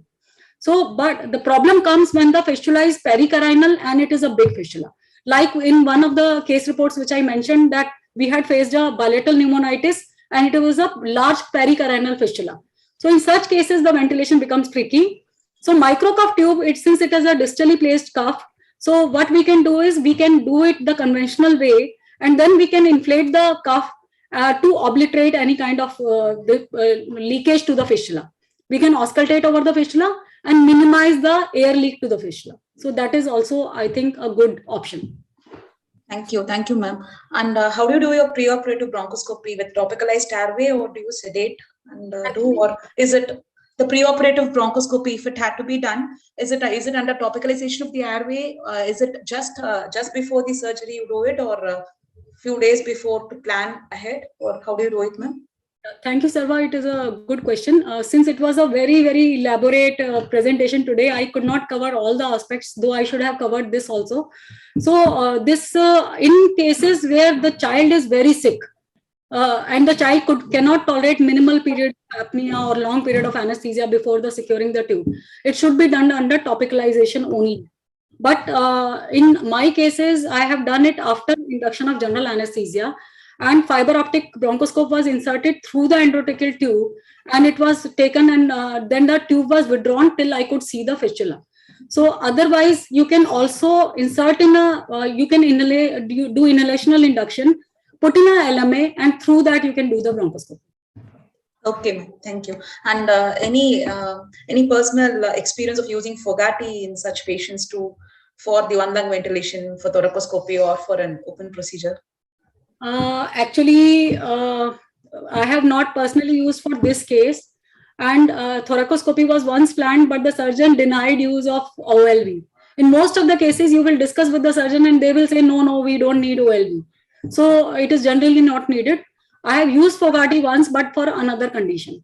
Okay, thank you. And if the gastrostomy or the cervical esophagostomy is demanding for the child, if there is a very large fistula and the child is not fit enough to be taken up for surgery, so if you have to do cervical esophagostomy or gastrostomy, do you prefer local anesthesia with a minimal sedation, or how do you go about it? No, generally neonates, I don't think it will be good idea to do a surgery in local infiltration, unless obviously the child is a extreme in a almost ASA4 kind of condition, and the child is a very, very delicate condition, and we cannot tolerate any amount of anesthesia. So I have never ever seen or heard anyone doing it in a local anesthesia. So generally, general anesthesia is used, and we take all the precautions, and it is done. And regarding gastrostomy, one more thing which I would like to mention is that gastrostomy tube should never be clamped. It should be kept in open and ideally under a water seal whenever the intubation is done. That was supposed to be my next question. Thanks. Basically, when you are, this will also give another indication of the fistula being ventilated or the tube proximal to. Yes, ma'am. Yeah.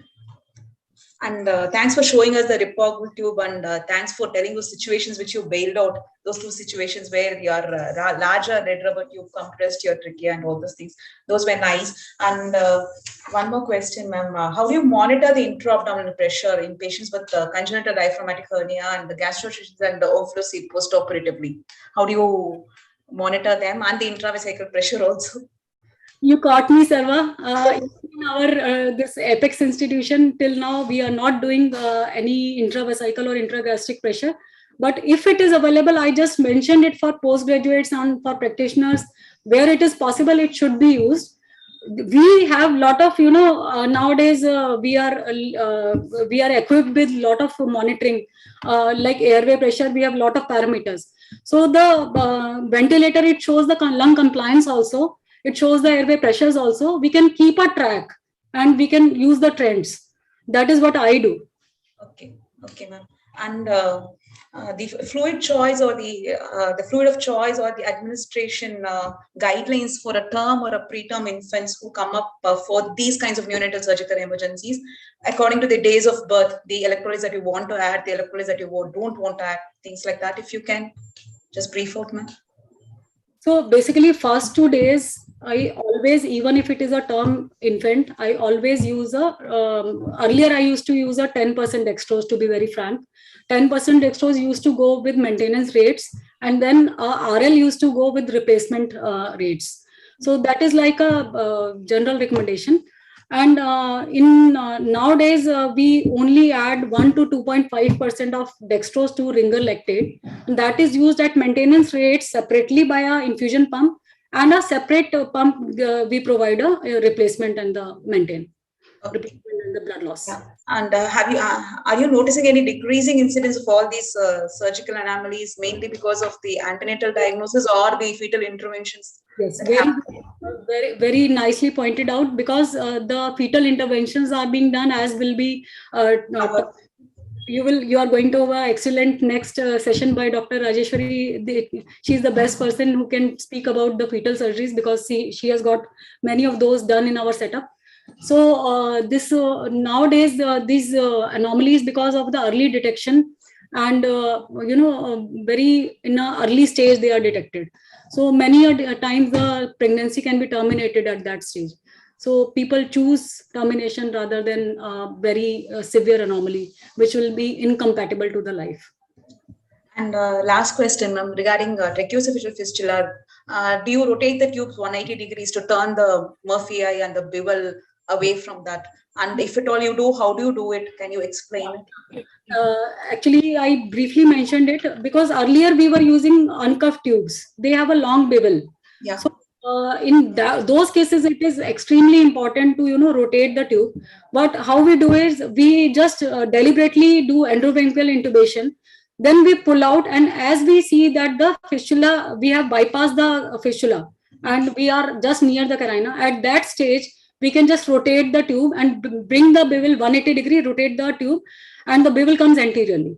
So what happens is the bevel is for uncuffed tube, the bevel is long. So the wall, it gives support. Additional wall. Yeah, thank you, ma'am. Thank you so much. It was a wonderful lecture. I can keep asking lots of questions. It was a wonderful lecture. Thank you so much. Thank you so much for being so elaborate, fantabulous lecture, ma'am. Thank you so much. Thank you so much, Sarva. Thank you, Edward sir, again for this wonderful opportunity to present my talk. And all the best to all the postgraduate students, and wish you a very happy Diwali to all of you. And Also, I wish that the India wins today. So after this academic brainstorming, all of you can just join the match also and enjoy your day. Thank you. Thank you so much, ma'am. Thank you so much. Lovely to have you with us. Thank you, ma'am. Thank you. Thank you. We can move on to the next item. I now welcome Dr. Rajeshwari Subramaniam, ma'am. She's a retired professor and HOD of AIIMS Anesthesia Department. She had done her post-graduation and SRship in AIIMS, and she then progressed on to retire as a professor and HOD of Anesthesia Department of AIIMS. Her areas of interest are pediatric anesthesia, obstetric anesthesia, low-flow anesthesia, and anesthesia and environmental stewardship. That is an area where we all are not that very keen in, and she has taken a lead role in that, and she has reduced the usage of disposable plastics by around 20% over a 5-year period. And she also educates people in low-flow anesthesia and the anesthesia and environmental stewardship, which is a need for the hour. And she has also initiated antibiotic stewardship in her workplace. And she has even modified the access to the libraries. The B.B. Dixit library, she has made everything into electronic format, the digitalization of the thesis and the single point search engines. So, and she has made more than 130 index publications, of which more than 80 are in international journals. She has authored more than 12 chapters in the book, and she has authored a textbook called A Primer of Anesthesia for Undergraduates, which was published in 2018. She has delivered more than 150 lectures, and she holds key positions as editor in ISA newsletter, ISA president of Delhi ISA city branch, and she's been an organizing secretary of numerous conferences, including the annual IAPA conference. And I have personally had the privilege of seeing the lioness in action when I was a resident in AIIMS. We are blessed to have you here, ma'am. Looking forward to hear from you. Over to you, ma'am. Yeah, thank you so much, Vinothini. Can you hear me now? Yeah, ma'am. Loud and clear, ma'am. Thank goodness. So now I don't know how I'll be monitoring 2 laptops, but I'll give it my best. I hope you can see my screen also. Yeah, ma'am. So at the outset, my very fond thanks to Dr. Johnson and yourself. I don't know how you came across me and remembered me. So for the postgraduates, as far as you are concerned, this is going to be like more of a storytelling. I'll take you through some very uncharted seas of anesthesia, which So we will first go through this thing called fetal surgery. So I will take you just through a few concepts and then actually how is it done. And I would like to put in a small correction of what Anju said. We really don't do fetal surgery in AIIMS, but then we've done more than 5 exit procedures, about which I'll be telling you in detail. So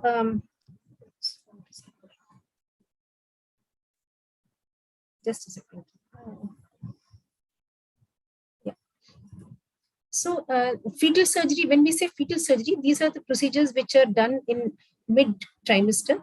And these are done very rarely actually, and they are done for abnormalities which can cause morbidity or mortality in the fetus if it is allowed to increase. And remember that these fetuses may or may not have reached viability. That means by any chance, if there is premature rupture of membranes after this procedure is done, we have no other option but to deliver the baby. But if it is done well, then this procedure allows the fetus to grow normally and halts the organ damage. In contrast, exit procedure is a procedure which is done at or near term. And primarily it is done for defects which are causing severe airway obstruction in the newborn, or if the newborn has got serious cardiac anomalies which are not compatible with life. Because when we do an exit procedure, as you'll be seeing shortly, we have a time of intervention when the uteroplacental unit keeps on providing oxygen to the baby. So there's no sense of urgency or panic. So classification of fetal surgery, there are 3 main categories. The first is the minimally invasive fetal surgery. There are many names for it. There is fetoscopic surgery, fetal image guided surgery, that is FIGS, and fetal endoscopic procedures. So here in these procedures, there's a fetoscope which is inserted usually under local anesthesia into the mother's abdomen and into the amniotic cavity. And a lot of procedures are done by imaging the fetus or by even accessing the fetus's airway.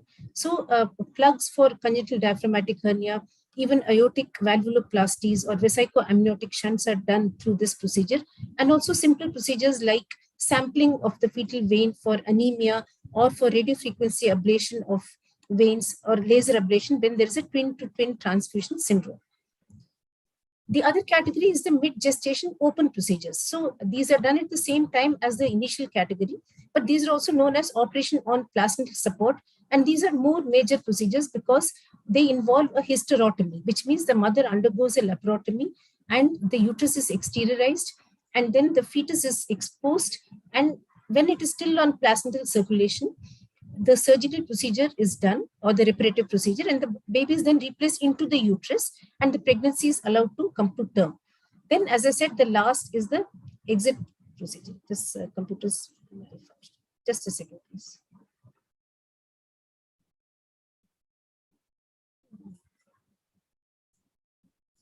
Sometimes it just stops. I'm so sorry for that. Yeah. So exit procedure is the procedure which is carried out to temporarily correct lesions which are not compatible with life immediately after birth, and we will elaborate upon it later.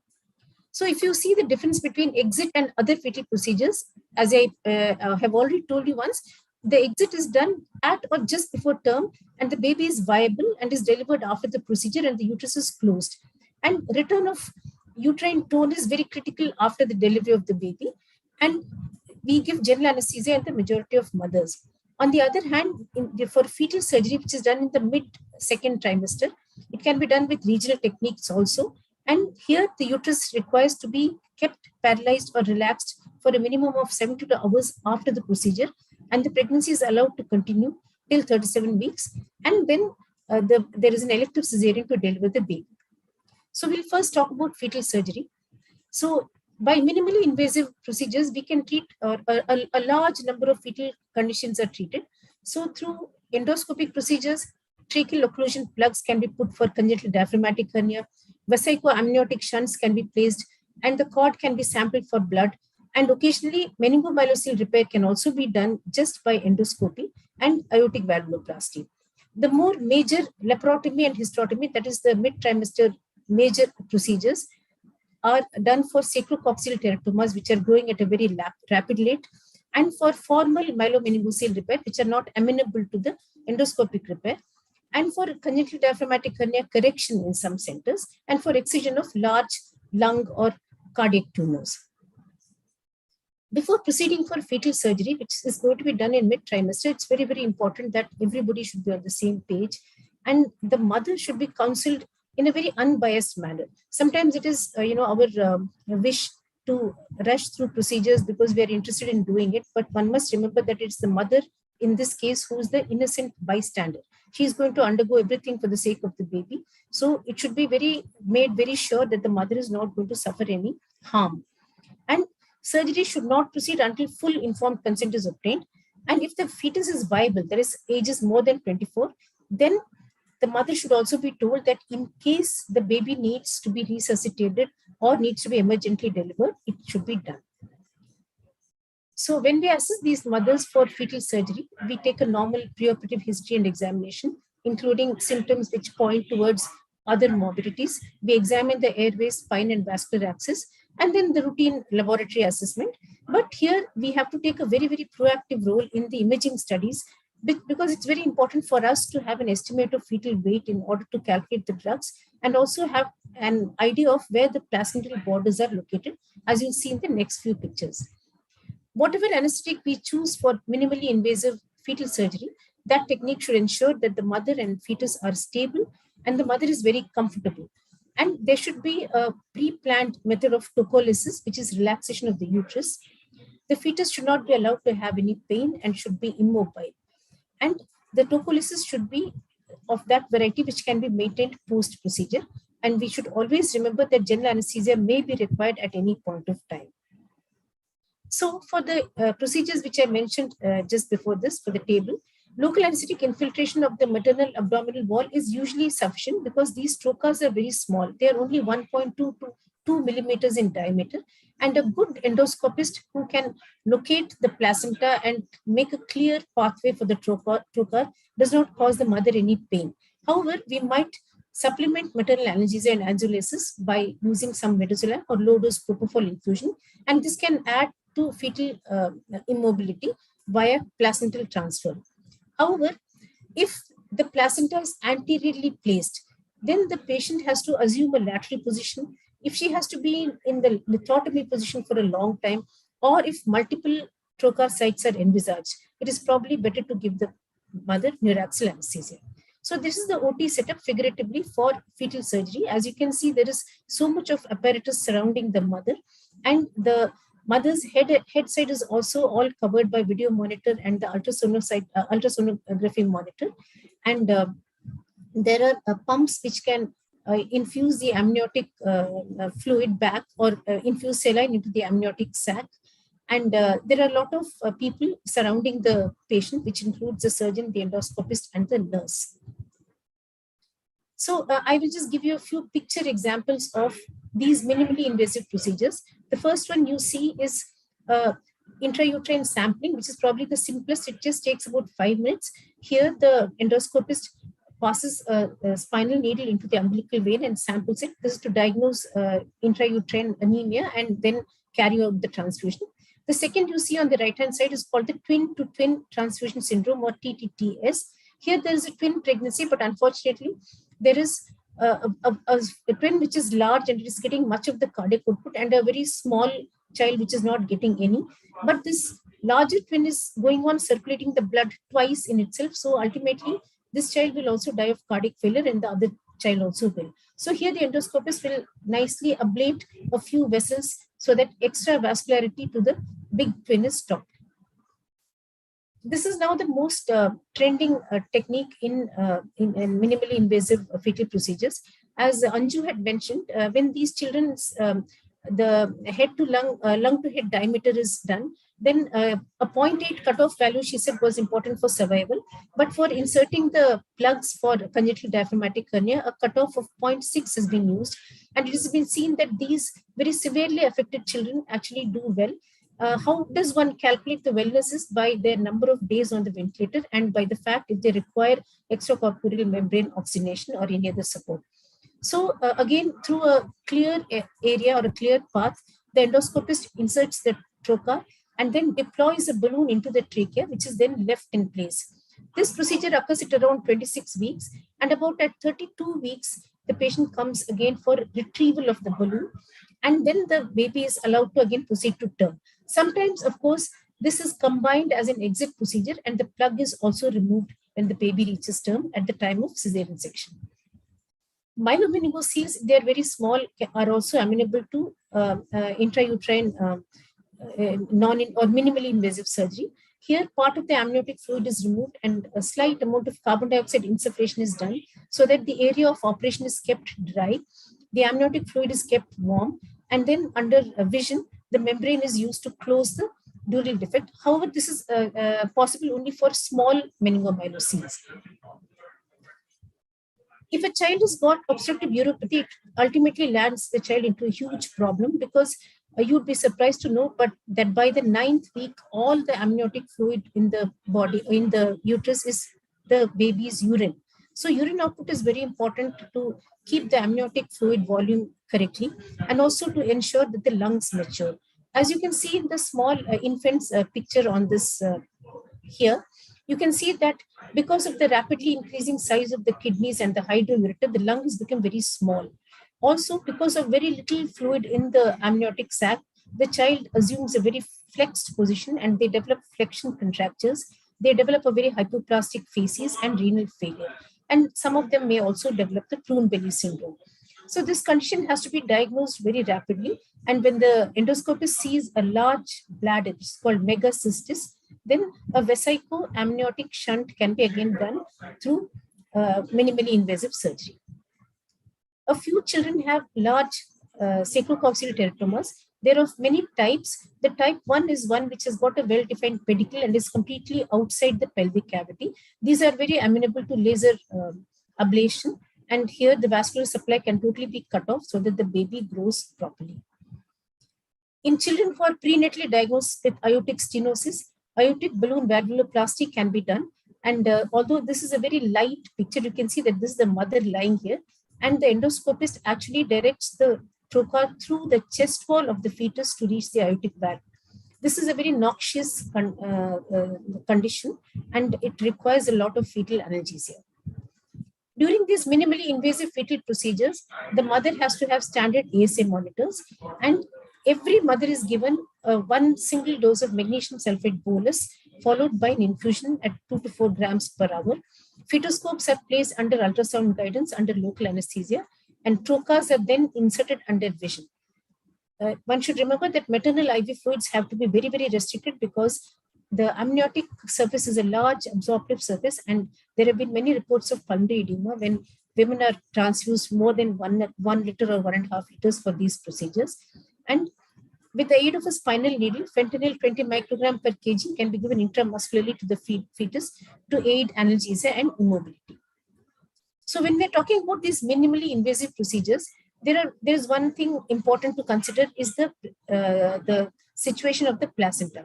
So in a mother where the placenta is posterior, the procedures which I explained to you just now are very easily done because the anterior wall is free. And so these can be done under local infiltration or some kind of spinal anesthesia also. However, for the same procedure, if the placenta is anterior, then the mother needs to have a laparotomy and the uterus has to be exteriorized. So for this is usually not tolerated very well with spinal anesthesia. So general anesthesia may be required depending on the placental position, and hence our proactive role in determining where the placenta is, at least we should consult with the obs-gynae people. So here is the minimally invasive endoscopic repair of myelomeningocele. So although again minimally invasive, note the lithotomy position in which the mother is kept for a prolonged period and the exteriorized uterus. So it is these conditions where, although the technique is minimally invasive, the procedure for the mother may be very difficult. So the mother may actually require GA for tolerating such positions.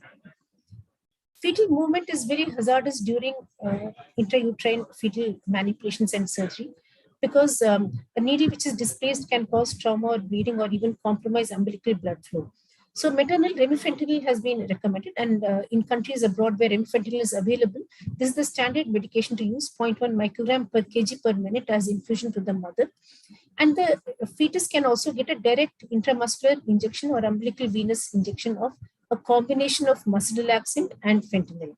So this has been seen to ensure fetal mobility, especially where the situation is very critical, like laser ablation, where the laser beam should not hurt or burn any other area of the fetus's body. And if the mother is being given general anesthesia, then there is quite adequate placental transfer of volatile halogenated agents to immobilize and anesthetize the fetus, as we will see in the exit procedure. So now coming to the open fetal surgery in the mid-trimester. So this is done mainly for repair of meningomyelocele, large ones, debulking of large sacrococcygeal teratomas, congenital diaphragmatic hernia repair, and large intrathoracic masses which are compressing the heart. We may all not know this, but it is very important to operate on spina bifida children as soon as they are born. So occasionally we have the very sad thing of these children coming, after 1 month or 2 months, or even sometimes after a year. As you can see in these pictures, when the child develops a spina bifida, then there is also concomitant development of hydrocephalus in the child's head, which pushes down the brainstem, leading to a Chiari malformation. So there is a existing Chiari malformation, which allows CSF to accumulate in this myelomeningocele. And if the surgeon does not bother about it and just closes this, then the child will immediately die of coning. So normally, meningomyelocele repair is also combined with a ventriculoperitoneal shunt if this procedure is done after the child is born. However, if the child presents to us in mid-trimester, then in centers which carry out this procedure, they can restore the child to normalcy. So this myelomeningocele, where the embryonic neural plate fails to complete the development, the meninges are protruding and exposed, and they get exposed to the amniotic fluid, which is not at all a healthy fluid, and the motor dysfunction occurs to one level above the cord involvement. Unfortunately, when these children grow up, they have a lot of learning disabilities and also loss of bladder and bowel control.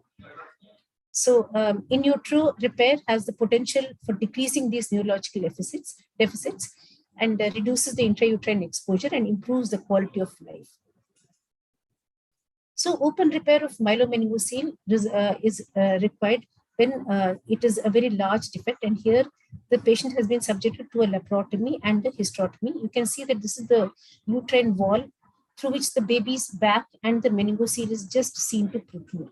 This is the MRI of the child where you can see the Chiari malformation, and this is the myelomeningocele. So here is a picture of a procedure actually. So this is the uterus, and this is the baby's back which has been exposed, and this is the large defect here. And after the defect is closed, the flaps are raised and the skin is also closed. And when the baby is born, there is just a scar which remains. And there have been studies which is known as the management of myelomeningocele study, that is a MNAMS study, which recently concluded. And it was trying to see whether there is improvement in the fetal or neonatal death, the need for ventriculoperitoneal shunt, and mental development and motor function. And it was found that fetal surgery actually reduced the need for ventriculoperitoneal shunt and improved the motor outcome. There is, of course, a small flip side to open hysterotomy because it carries the risk of premature rupture of membranes and preterm birth. Sacrococcygeal teratoma is another tumor which is very amenable to intrauterine surgery because it is associated with a very large mortality, nearly more than 1/3, more than 37%. And these children, when diagnosed with sacrococcygeal teratoma, are subjected to serial ultrasound assessments. And if the tumor is growing at a very, very rapid rate, then it develops an arteriovenous fistula, AV fistula physiology, leading the child into high output cardiac failure and hydrops fetalis. And because of its size, it can also cause difficulty in labor. So in intrauterine surgery, radiofrequency ablation or embolization of the feeding vessels can be done, or the tumor can be debulked through a hysterotomy. There is a very strange syndrome called the Ballantine syndrome, which occurs in mothers of fetuses who have any condition leading to cardiac failure or hydrops. So in the children with severe cardiac failure, hypoplastic left ventricle, and sacrococcygeal teratomas, wherever there is an enhanced blood flow or even twin-to-twin transfusion syndrome, the mother also develops signs and symptoms which mimic the baby's syndrome. So it's also called the mirror syndrome in the mother. So this is a picture of open surgery to debulk sacrococcygeal teratoma. Here, this is the edge of the uterus, and this is the baby's back. You can see the spine here, and this is the large sacrococcygeal teratoma. And here you can see the lower limb of the baby when the teratoma is moved to one side. And this is the picture showing that it has been sufficiently debulked. There have been reports of even cardiac teratomas being removed through hysterotomies. This is the uterus, and here is the baby. These are the arms of the baby, and this is the skin incision and the sternotomy being done to remove a pericardial tumor. So the anesthetic considerations when these patients are to go hysterotomy is very different from those of minimally invasive surgery, because here profound uterine relaxation becomes mandatory, and the uterus has to be exteriorized, and an incision is made in the fundus after adequate placental mapping. The amniotic fluid has to be continually replaced by warm saline. The fetus is brought into the appropriate position and the surgery starts, and the fetus needs to be immobile, and the procedure may be very, very prolonged. And the patient requires very good postoperative analgesia and tocolysis. So a combination of general anesthesia with epidural is strongly recommended for women who have to undergo hysterotomy and fetal surgery in the mid-trimester. When we give general anesthesia to a pregnant woman, the advantages are that since they are tocolytics in their own way, they produce excellent uterine relaxation and also confer a lot of analgesia and anesthesia to the fetus. And most importantly, the procedure is tolerated well by the mother, and the discomfort of exteriorization of the uterus in the form of nausea and chest discomfort is totally avoided. And since we already have airway control of the mother, in case there is any untoward event like hemorrhage, we are already very safe. So maternal anesthesia is started off with an epidural and with endotracheal intubation, and the tube is fixed and nicely secured. Regarding the mother's monitoring, standard ASA monitoring is of course a must, and along with that, invasive arterial pressure monitoring is strongly recommended because we need to see her pressure changes with tocolysis in order that the fetus is not affected. Along with it, the core and the amniotic fluid temperature are very, very important because a fetus may develop bradycardia because of hypothermia. And as I said earlier, fluids should be very much restricted. Neuromuscular monitoring is strongly recommended if we are using magnesium sulfate infusion. Fetal well-being can be monitored by many ways. One is, of course, following the maternal blood pressure. And secondly, by the continuous use of ultrasound, uterine contractions can be seen. In fact, obstetricians put their hand and they can actually feel the small contractions. And ultrasound can detect any uteroplacental bleed or a tendency towards placental abruption. Fetal echocardiography has also come a long way. So we now recommend to have a pediatric cardiologist inside the operating theatre who will apply the echo from before the incision itself. And by observing the fetal heart rate, the cardiac filling, the contractility, and the patency of the ductus arteriosus, the fetal's well-being is ensured. Along with that, also we keep a sterile fetal pulse oximeter on the nurse's table, which can be applied when the hand is delivered.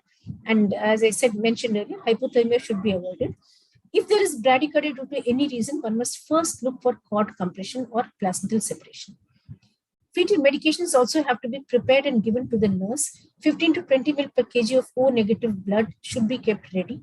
And this is called a fetal cocktail medication. Fentanyl 10 to 20 microgram per kg, vicuronium and atropine, all can be combined in one syringe.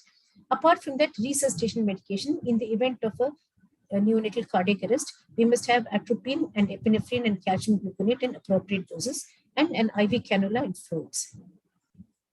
Tocolysis in intrauterine surgery is achieved by 2 to 3 max of volatile anesthetic agents, a bolus of magnesium sulfate. Nitroglycerin can be added if more relaxation is required. We'll come to that in the exit procedure. Maternal euthermia is very, very important. And it is very important because we should not forget that the blood pressure has to be maintained within 10% of baseline values. For that, we can use phenylephrine boluses. So here you have a strained situation of a mother receiving magnesium sulfate, nitroglycerin, and also phenylephrine. It is polypharmacy at its best when we do an exit or these kind of procedures. And we must constantly watch the cord pulsation and make sure that the uteroplacental interface is normal. And the uterus is continually filled with warm saline by the nurse to avoid any uterine contraction, because if the uterus becomes empty, its tendency is to contract. We still have a lot of gaps in knowledge regarding fetal pain, but it has been seen that by 19 weeks of gestational age, that is entering into the second trimester, the fetus can actually show reflex withdrawal from noxious stimuli. Even with cord stimulation, there is a reflex withdrawal. And there is a very active pituitary adrenal sympathoadrenal circulatory stress response also seen. Although it is very difficult to know whether adequate analgesia suppresses these things, but still fentanyl is strongly recommended to be used because it has been seen that with the provision of good opioid analgesia, all the response on the part of the fetus stops. So when the procedure is finished, the fetus is returned to the uterine cavity. The uterus is filled with warm saline and the hysterotomy is closed. Tocolytics have to be continued for at least 72 hours. Steroids may be given to the mother to improve lung maturity. And these patients are advised to stay very close to the hospital. In fact, they are kept in the hospital for at least a week. And they are taken up for elective cesarean section at 37 weeks, at which point blood and large bore IV cannula should be available because the incision, there is a chance of uterine rupture or placental dehiscence. So now we come to the very interesting part, that is the anesthetic management of the exit procedure. So the exit is the short term for ex utero intrapartum treatment. That means the baby is outside of the uterus, but still it is in the process of delivery, intrapartum treatment. So this is used where we need to definitively secure the airway in a child with a congenital airway problem or a neck mass, or in children in fetuses with very severe cardiopulmonary disease, where they have to be put on ECMO immediately, but they need a bit of time for all to arrange all the logistics. So the indications for exit can be done for airway issues like neck mass with obstruction in the form of teratoma, tracheal atresia, micrognathia, and also, as I mentioned before, the removal of the tracheal plug if it has been placed for congenital diaphragmatic hernia. For resection of large pulmonary airway malformations, pericardial teratoma, and even for meningomyelocele repair, and occasionally for gastroschisis repair. If the patient baby needs to be placed on ECMO, and if there are conjoined twins who are sharing the airway or circulation, then they need to be maintained on placental support till they can be separated, which is a very, very huge undertaking. So the components of exit mainly is the first one and the most important one is controlled maternal tocolysis. This is the central pillar of exit procedure. If we have a maternal tocolysis, remember it's a large gravid uterus at term. Tocolysis prevents uterine contraction and placental separation. It maintains the uteroplacental circulation because the myometrium does not contract, and therefore it provides and maintains fetal oxygenation through the umbilical cord. It gives us safe time to secure the definitive airway in a neonate with very difficult airway obstruction. And it also involves the other step of exit is to secure the airway and then prevent postpartum hemorrhage, which is a very, very likely thing to happen given the tocolysis. So here I've made a big table so that you can all be very, very clear about these various conditions. So I've compared fetal surgery, exit procedure, and cesarean section. So you can see that the stage of pregnancy, fetal surgery is the only one which is done in mid-pregnancy. Exit and cesareans are done at the end of pregnancy. The preferred anesthesia for fetal surgery is usually neuraxial or local. For exit, it is usually general anesthesia with neuraxial, and for cesarean section, preferably neuraxial. The induction to delivery interval is as short as possible in cesarean section. I think you're all aware of that. In exit, it is very, very long because still the procedure is completed, we can't deliver the baby. Placental separation has to be avoided in fetal surgery completely. In exit, all the more because it takes a very, very long time. Whereas in cesarean section, you've seen the obstetricians do control traction of the cord and actually actively separate the placenta. So the anesthetic effects on the fetus for LSCS, we say it's harmful. We don't want a sedated or a paralyzed baby. Whereas it's very useful for fetal surgery and exit procedures. Tocolysis is strongly required for fetal and exit procedures. It's a big, big no where cesarean section is concerned. We don't want postpartum hemorrhage in a normal cesarean section. The uterine tone post-procedure has to be maintained in a very low state or tocolytic state in fetal surgery, whereas both for exit and for cesarean section, we need rapid return of tone at the end of surgery. I would request you, all of you, to just go through this table at your leisure so that you're very clear about the procedures that we do. So here I'll discuss about a case which was our first exit case. This was a third gravida who presented with during her fetal ultrasound, a large tumor was seen just below the chin of the baby, and it was diagnosed as a cervical teratoma, and there was a very high possibility of airway obstruction at delivery. So the problem was to secure her airway at the time of delivery. So for the mother had the standard monitors. Apart from that, we had a invasive blood pressure monitoring and also a central venous pressure monitoring. Nowadays, central venous lines are very rarely used, but that was the first exit, and we were anticipating a lot of issues, including vasopressor therapy. So that's the reason. She had an epidural catheter inserted just prior to general anesthesia. She was intubated with rapid sequence induction with thiopentone and succinylcholine. And she was maintained with 100% oxygen and desflurane with atracurium and fentanyl. So I think you'll enjoy this video. Here the baby's head is coming out. The baby's head is being delivered. The patient is receiving 18% desflurane. So that is 3 max along with the nitroglycerin infusion. So the initial laryngoscopy was tried by the pediatrician who was standing by, and he could not see much. He tried it twice. There were 3 to 4 attempts he made with the stiletto tube. You can see the size of the tumor. And those were the days when video laryngoscope was not available to us. And after the intubation failed, the pediatric surgeon tried to do a rigid laryngoscopy and a bronchoscopy. But even the rigid bronchoscope could not be passed and it was abandoned. The baby was then transferred to the Mayo stand where we attempted laryngoscopy once, but since nothing could be visualized, we immediately wanted to proceed with the tracheostomy. So a pulse oximeter was applied to the baby. The cord was covered with warm sponges, and the baby was given 0.1 milligram of atropine intramuscularly. Tragically, the tracheostomy was done, but because of the large tumor, there was so much of distortion that the tracheostomy had failed. So we could not detect any carbon dioxide in the end-tidal CO2 monitor. At this point of time, this baby was without an airway, but you can see how red the blood is. The baby is being perfused entirely by the umbilical cord blood, and the tumor is being lifted off the jaw. So we suggested to the surgeons to lift off the tumor and then I could intubate the baby orally after the tumor was manually lifted off by the surgeon.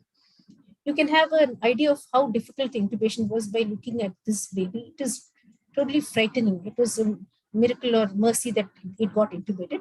And the next day it underwent, so it stayed like this for 1 day. And the next day the mass was removed in total over a 3-hour procedure.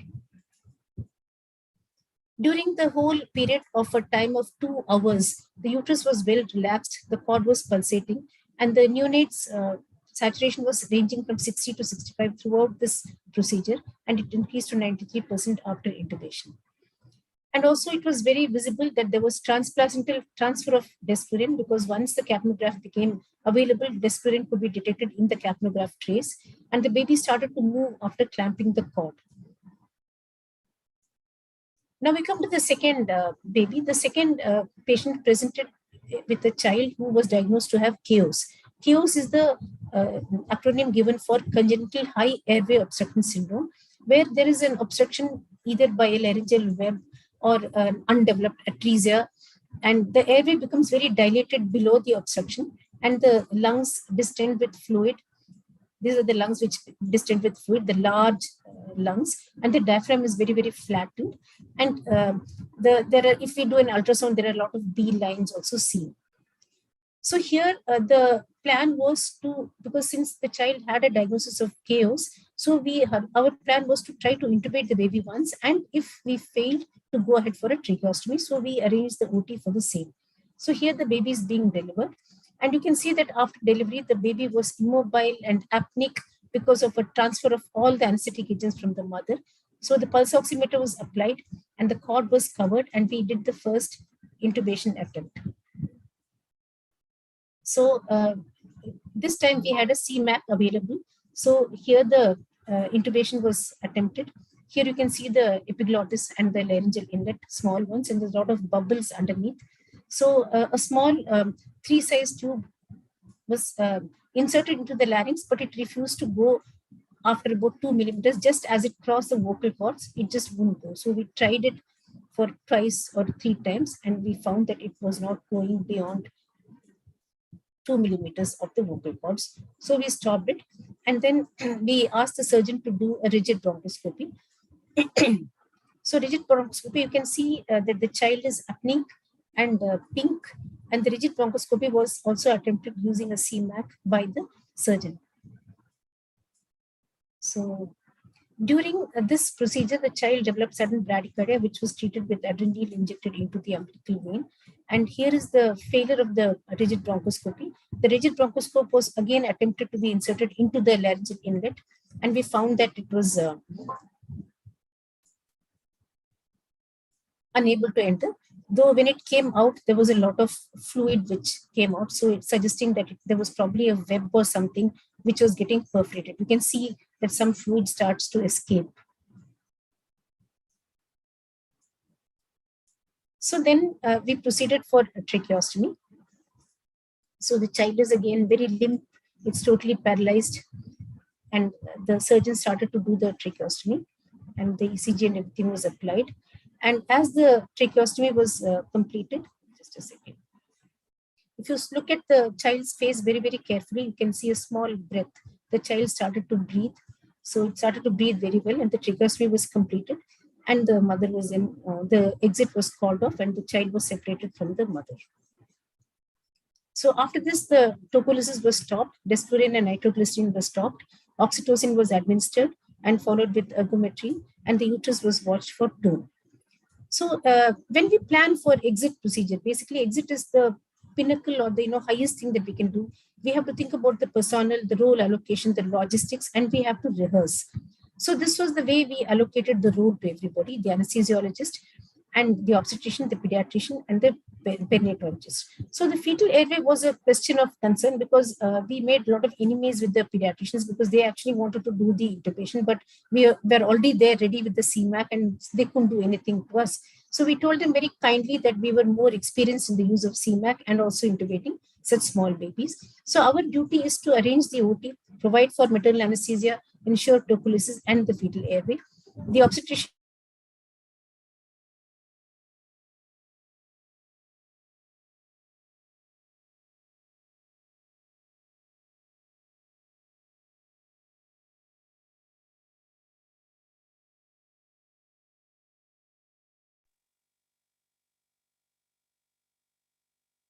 Ma'am, we can't hear you.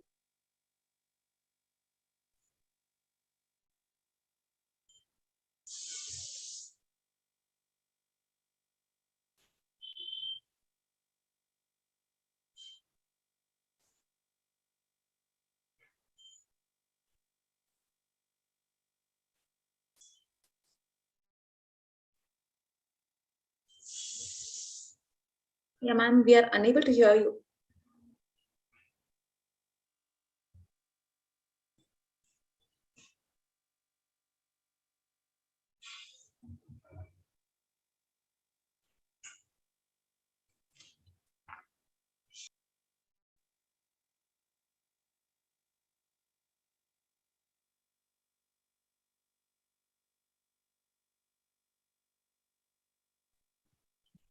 Ma'am, log in with another system also.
Can you hear me now? Yeah, ma'am, we can hear you now. I don't know what is happening. Anyway, Yeah, we can hear you now. We can hear you now. I'm very sorry. Anyway, So I'll come to this role allocation business so that we have to ensure that everybody knows what their job is in the exit procedure. That's very, very important because there's going to be a lot of crowd in this OT.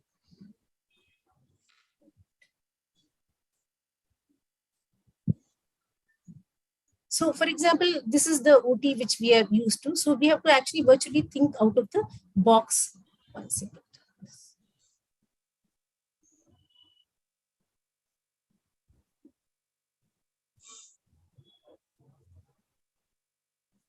So we may have to rearrange the OT table, and then we have to ensure that we find the position for the anesthesiologist and the technicians and the nurse trolleys, where the obstetrician is going to stand, where the pediatrician is going to stand.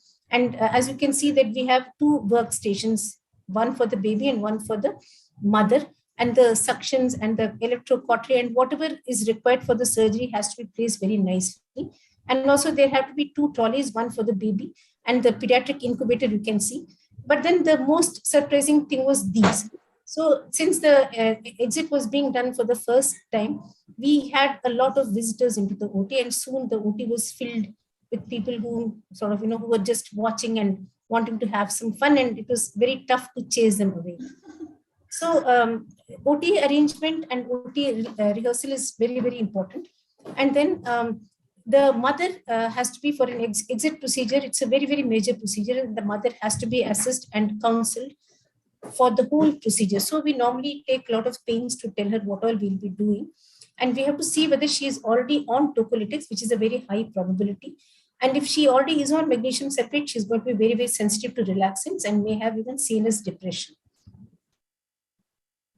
So maternal anesthesia, when we give general anesthesia, as I highlighted before, it affords airway control and oxygenation, gives us a lot of time, and is useful if there is sudden postpartum hemorrhage or if the patient has to have an emergency hysterectomy. Sevoflurane and desflurane are recommended, and isoflurane is not very well recommended because it adds to a lot more of fall of pressure, and because of its action on the peripheral vascular resistance. And a lot of authors have used epidural analgesia as adjunct. So to produce tocolysis, deep inhalation anesthesia of 2 to 3 maps of sevoflurane or desflurane are given, which is initiated 10 minutes before uterine incision. And fetal bradycardia may occur with very high concentrations of desflurane. We must watch out for it. Propofol and remifentanil have been used in mothers who had malignant hypothermia. And nitroglycerin infusion at the rate of 0.5 to 1 mic per kg per minute can be used to supplement tocolysis. It can result in reflex tachycardia and tachyphylaxis, but more worrying is that it can cause pulmonary edema in mothers who are susceptible, especially who had a very long exit procedure with a lot of amnio infusion. So the high doses of anesthetics and the nitroglycerin are very, very potent. They produce maternal hypotension in a very severe manner, and also set the scene for severe postpartum hemorrhage. So we have to manage it very, very aggressively with phenylephrine boluses, occasionally with norepinephrine, and have blood cross-match ready in the blood bank in the event that we need it. So epidural anesthesia alone has been sometimes used for exit. And in a very obese person here, remifentanil was used with combined spinal epidural. But whatever said and done, definitive airway control is a must for the mother. It makes us very comfortable. The fetal preparations also have to be very, very ideal. The OT temperature, the airway equipment, monitoring, and also the drug in proper dilution. We have to be ready to attach the monitors to the neonate very, very quickly. So a very concerted teamwork is very important. One person is intubating, the other is inserting the IV line, the third is putting the pulse oximeter, and so on. Fetal airway management has been fairly successful, whatever series are there in the literature. So there is an airway algorithm for the management of teratomas, which I have slightly modified.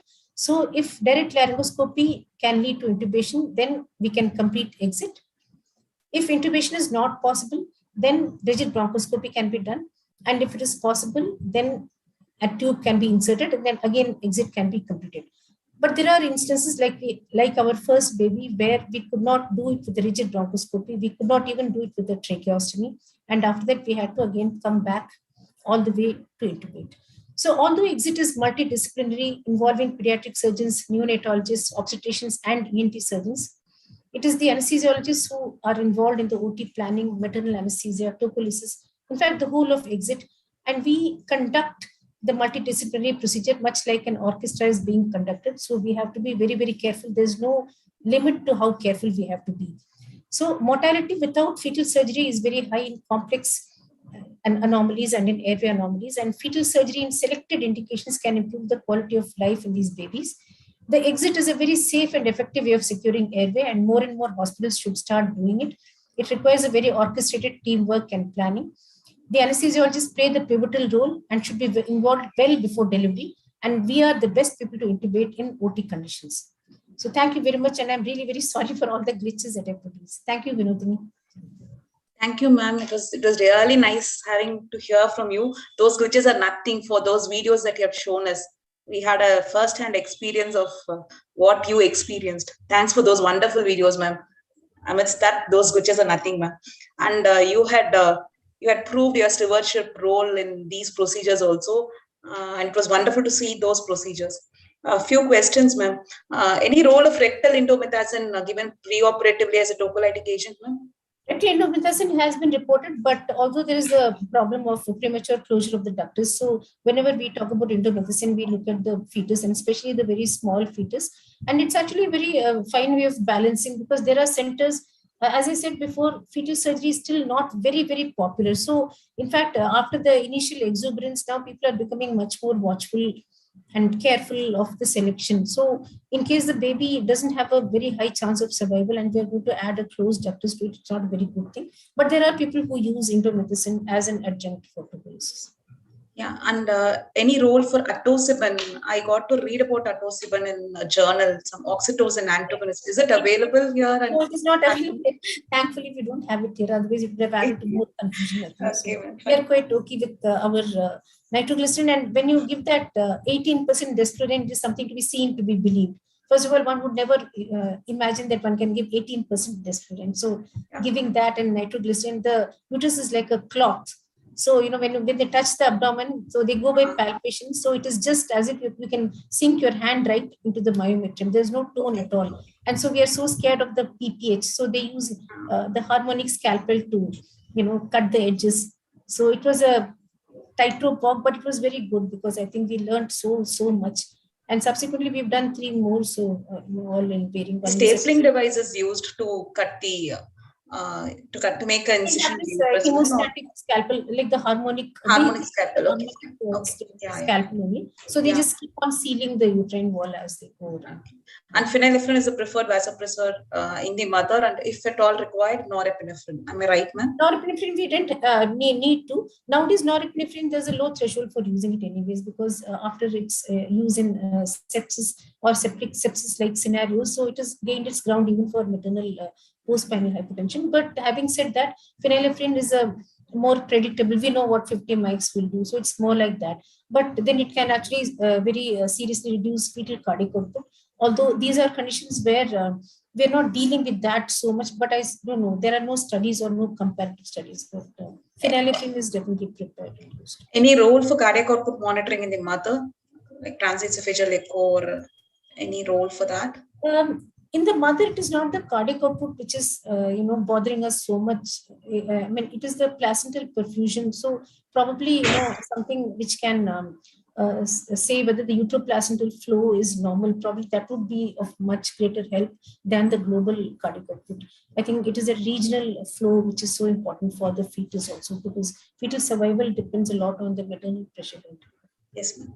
And the infusion of the saline or RL also can be used, or is it only saline for the amniotic? No, saline was previously used. Nowadays, they are using lactated. Do we have any definitive endpoint as to how much it has to be infused, the rate of infusion? Do we have any definitive endpoint for that to judge how much we have to infuse?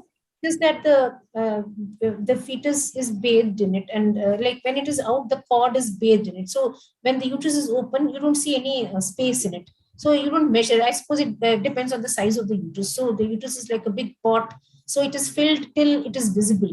But we have to be very aware that there's a lot of absorption occurring there, and also any open venous sinuses. So mothers become hypervolemic very quickly. So we have to reduce the IV in the mother, IV fluids. Very drastically. We should not infuse any. We just keep an open line. That's it. And for any blood loss, we replace the blood loss with blood instead of going for a That is what is recommended, but strangely, we have not had any blood loss. In the 5 exits we did, there was no. What is the maximum blood loss you had encountered during exit procedures, ma'am? Max 1 liter, not even 1 liter, just 500 ml to 1 liter or so. Okay. I think everybody's standing on their toes, so I mean things are okay. I think when one becomes careless, I think these things start to happen.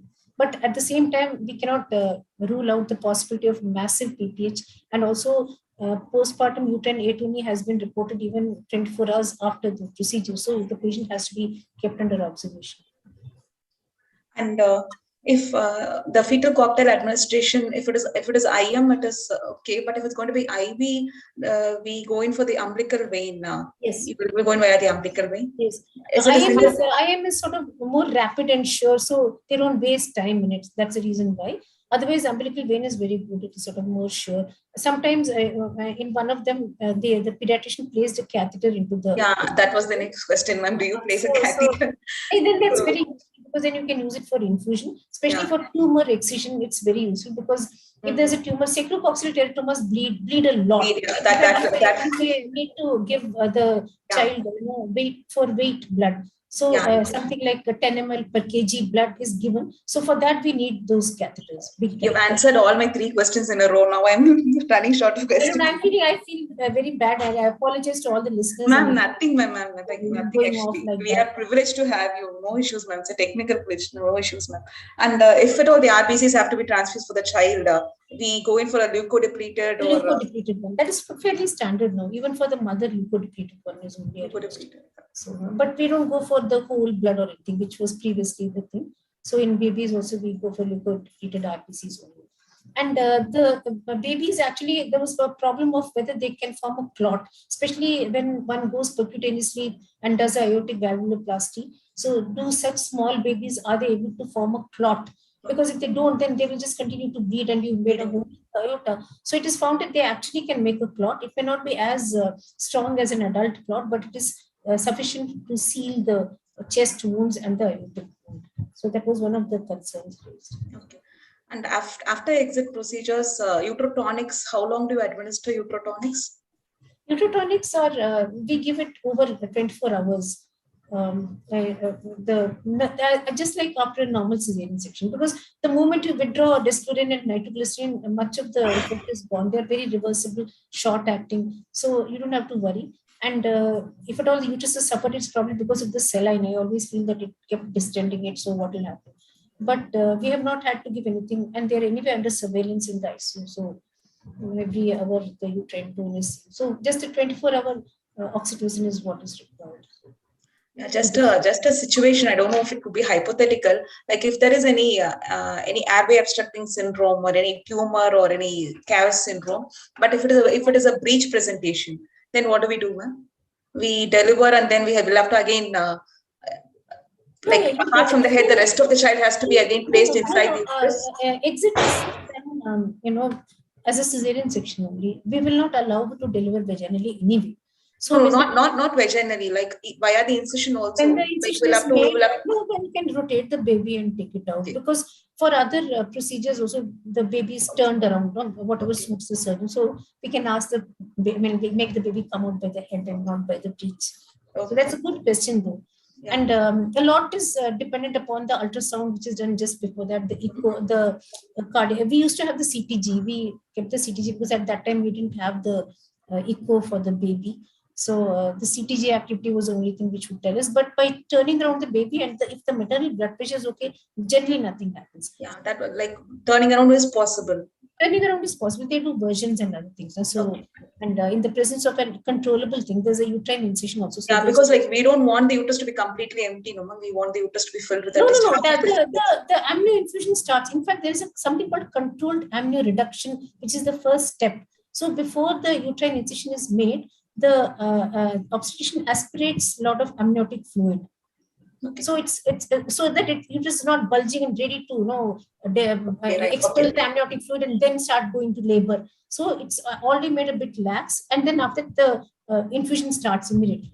So the uterus is never empty in that. Okay, fine. Right, ma'am. And the CMAC that we didn't. I didn't show you the slide where there's so many people shouting in the OT, so there's no place to move. And when we had twins, you can imagine. So we had to have 3 workstations and 3 everything, and along with that, the rigid bronchoscope, the warmer. So, what were you saying? Sorry.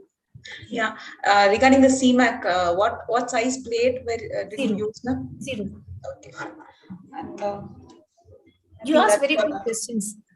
I think. Thank you. No, your questions are very pertinent, and also it shows that you read a lot about it and you know very nicely. I learned from you, ma'am.